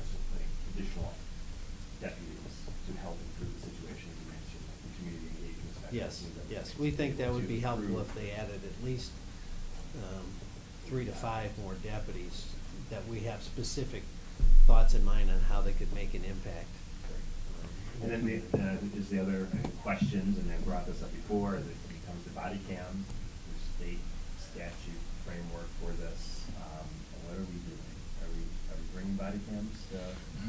You know, technology's changed a lot since we first did, you know, some research on it. We're gonna now research what is available. Obviously, some of the earlier impediments were storage costs. You know, that was hugely expensive. Some of that's becoming a little more reasonable with cloud storage, but you got to look at encryption and real-time downloads and things like that. So I guess the shortest answer is we're examining it. It's not necessarily our top budget issue because it's not going to be cheap. But it's something, you know, we wanted to be in front of a long time ago, but the technology keeps changing, and quite frankly, I'm not 100% happy about the law. It's a lot better than what it would have been. Okay, that law changes the FOIA, what was FOIA-able and what wasn't. Right. Okay. We still think there's some holes that the citizens' privacy is not completely covered. You know, as I had sent to the legislature, anytime there was a police complaint, we were totally fine with that ultimately being completely viewed by the public, the video. But, you know, just to be able to go in and try to, hey, I want to see everything that, you know, Deputy Woodward did for the last 30 days. It's a huge burden, to process it, because for every minute that is released, we have to watch it with a third party to make sure that non-releasable HIPAA information, Social Security, all that stuff's not released. So we have to literally have somebody sit and watch it and go, we got to redact that. So that, you know, it becomes a burden. A number of agencies have shut down their program because they were getting FOIA'd by wannabe reality TV shows. So there's a balance that, you know, we would like to do it, but I'm just telling you, it's kind of a complicated onion. Is there a cost to doing the due diligence and the feasibility and the cost assessment? We're chewing that up in-house with our training and other folks. So you have all the resources you need to be able to do that? Well, as I said, we're always a bit stretched. I mean, if you and the executive want to give us more resources, we would gladly accept. And Gay is being polite now. Cunningham would have jumped all over you on that. Okay. All right. Yeah, Thank you, Sharon. okay, I have Fleming after Woodward. Yeah, I'll just make this quick. Taking off what Commissioner Todd was saying here in your response, we're looking at this training center, Sheriff. I think you're thinking right. We don't need to just be thinking about what we're doing for Oakland County. This is a regional issue. I mean, I know Troy has their own police training and range and so forth, but if we did a world-class range and so forth and we open it up, you know, for other departments and so forth around the county, I think it'd be much more cost-effective. And I think when we're thinking about this in the big picture, we don't want to look at it just as Oakland County, but look at it the whole region. And I think there's some economies of scale, and you know, and it'll help pay for itself. Just a thought. Yeah, I'm not. Again, you'd have to do a very specific study to determine carrying capacity of the facility and match it with the training expectations of who's going to go there. Right. I'm totally fine with if y'all decide that it's best to make it a county-wide facility, as long as our agency can meet its training needs first. Not just today, but into the life cycle of that building. And then would that do the same for outside agencies if that was the determination to go forward? Because when you talk about economies of scale, you're going to have to scale up the building and the facility and the staff too to meet that. And that's where you're going to have the Mr. Dado-like examination of cost benefit. I'm going to ask about this retroactivity. Sure. Okay, I have on page 143, there's a line 70-2100 retroactivity.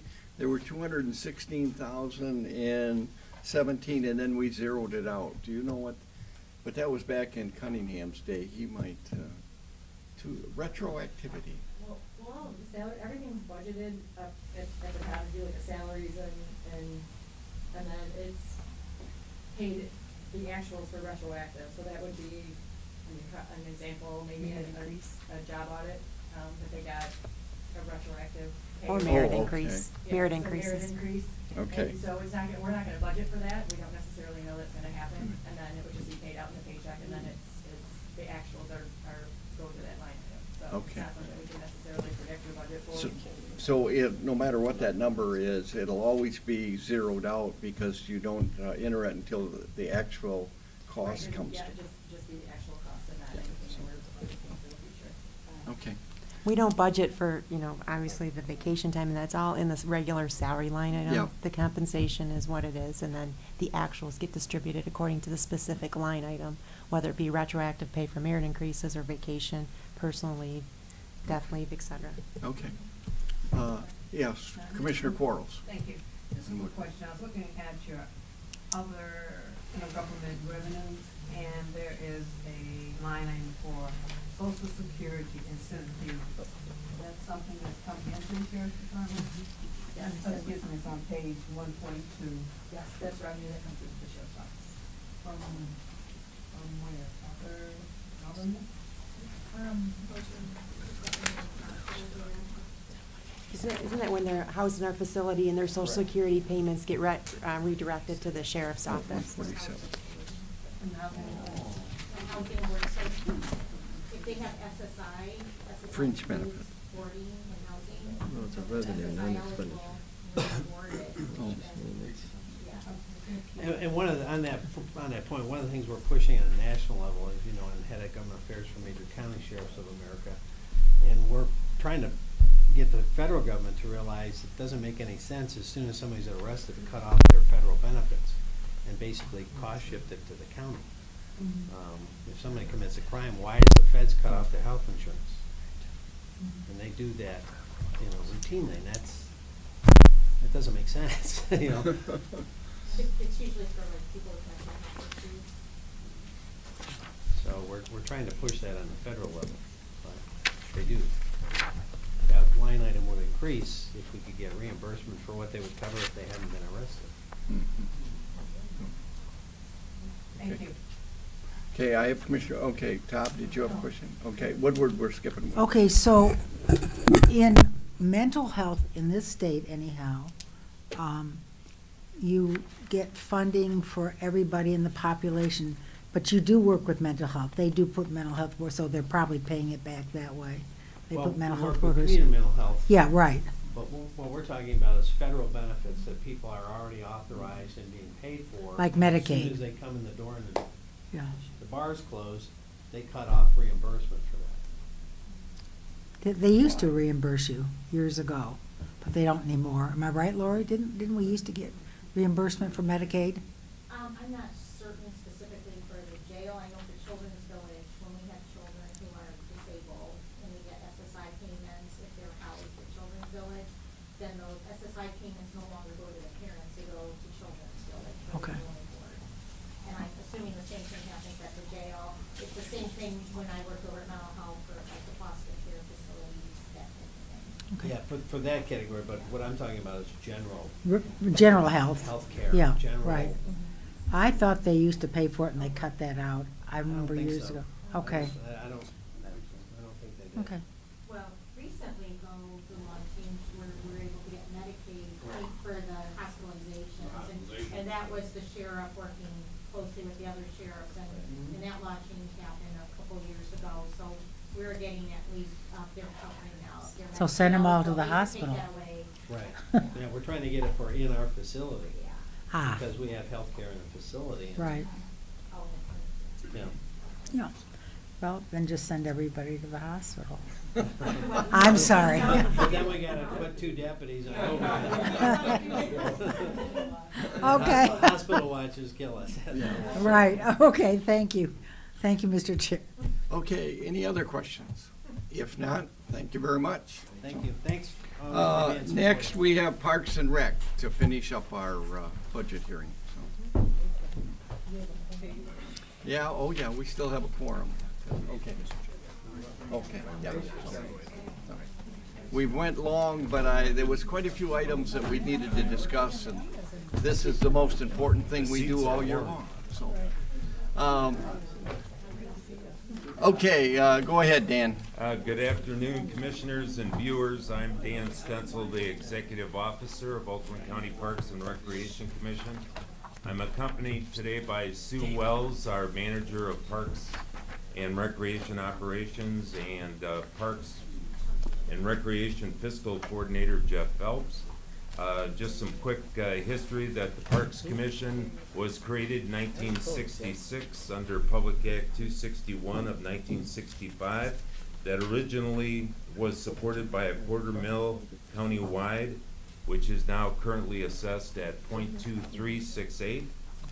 This millage generates about 50% of the revenues to operate and manage 13 parks, which is about 7,000 acres. We have about 2 million visits to the park system on an annual basis.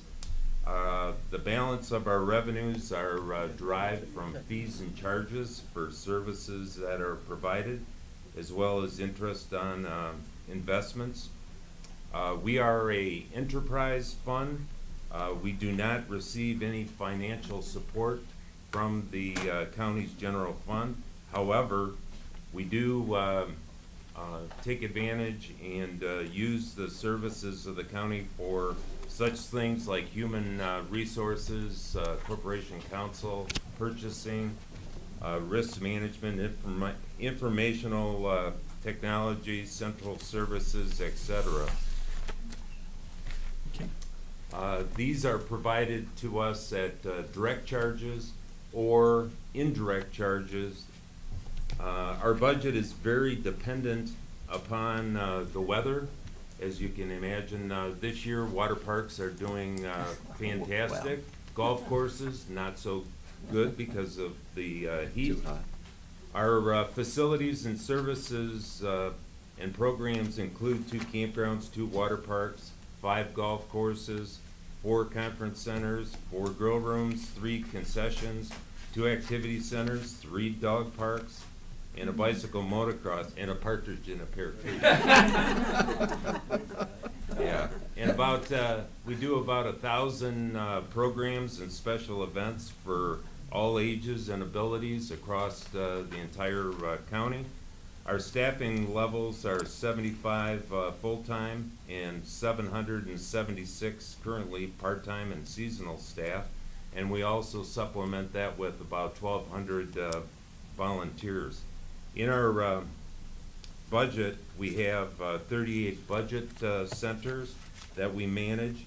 Our department also has a in-house skilled trades and maintenance unit that takes care of about 230 plus structures in the park system. We also take care of 4,000 acres of natural areas across the 13 parks, as well as providing our in-house communications and marketing staff that does social media, news releases, etc. We also do all of our park planning within our house. Survey results are consistent that the residents of the county continues to want us to maintain our facilities at a high level, preserving natural areas and acquiring green spaces. We are proposing in our fiscal 2010 budget of $26.055 million, which is 5.5% or $1.51 million decrease from the amended fiscal year 2018 budget. Our categorical analysis is on page 93 to 96 in your book. Yep. And then in the big book, it's 536 through 540. A couple highlights in fiscal 2019's budget. We are looking at some trail and field improvements at Catalpa Oaks and Southfield. We're looking at some campground improvements, largely the electrical and water and sewage at the campsites at Groveland Oaks. And we're hopefully going to finalize a collaboration with the Michigan Department of Natural Resources for Southeast Michigan's first off-road vehicle facility. Okay. So if you have any questions.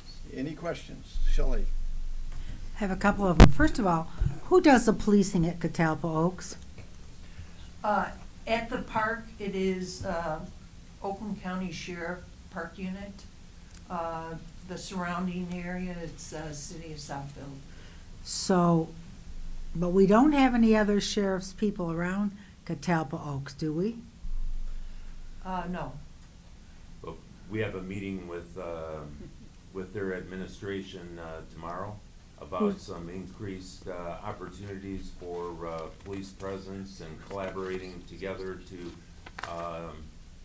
increase the deputies and the officers that are patrolling that park on a 24-hour basis. Would that be local deputies or our deputies? It would be the City of Southfield. Okay. Assisting us. We have part-time officers that will be scheduled at Catalpa or any of our parks if there's a major special event or large groups there, but it's our practice not to have a deputy just sit there. We do have 5 full-time deputies that cover 950 square miles. So they may drive by there a couple times, stop for an hour or so, but that's our practice. Okay. And then I have one other question about your periodicals and books. You just order those yourself, don't you? Yes. Okay. Thank you, and thank you, Mr. Chair. Okay. Yes, Eileen. Thank you, Mr. Chair. Just one question about the personal property tax that you, governmental revenues are decreased by that amount. It seems to me that across the board that we are kind of being maybe Lynn can answer this better, that we were almost being held harmless and doing okay with the personal property tax. We receive reimbursements. It's not in property tax revenue. It's in a different line item called local community stabilization. All right. Share. Thank you for reminding me. What page is that? That is page 536. Okay. Right there at the top. Local community stabilization. Oh, okay. Okay? Any other questions? If not, you guys got off easy, but you covered a lot in your report. Thank you. Thank you very much. That's one thing, after lunch, questions kind of get shorter, that's all. Okay, if there's nothing else to come before the Finance Committee, I will, without objection, declare the meeting adjourned.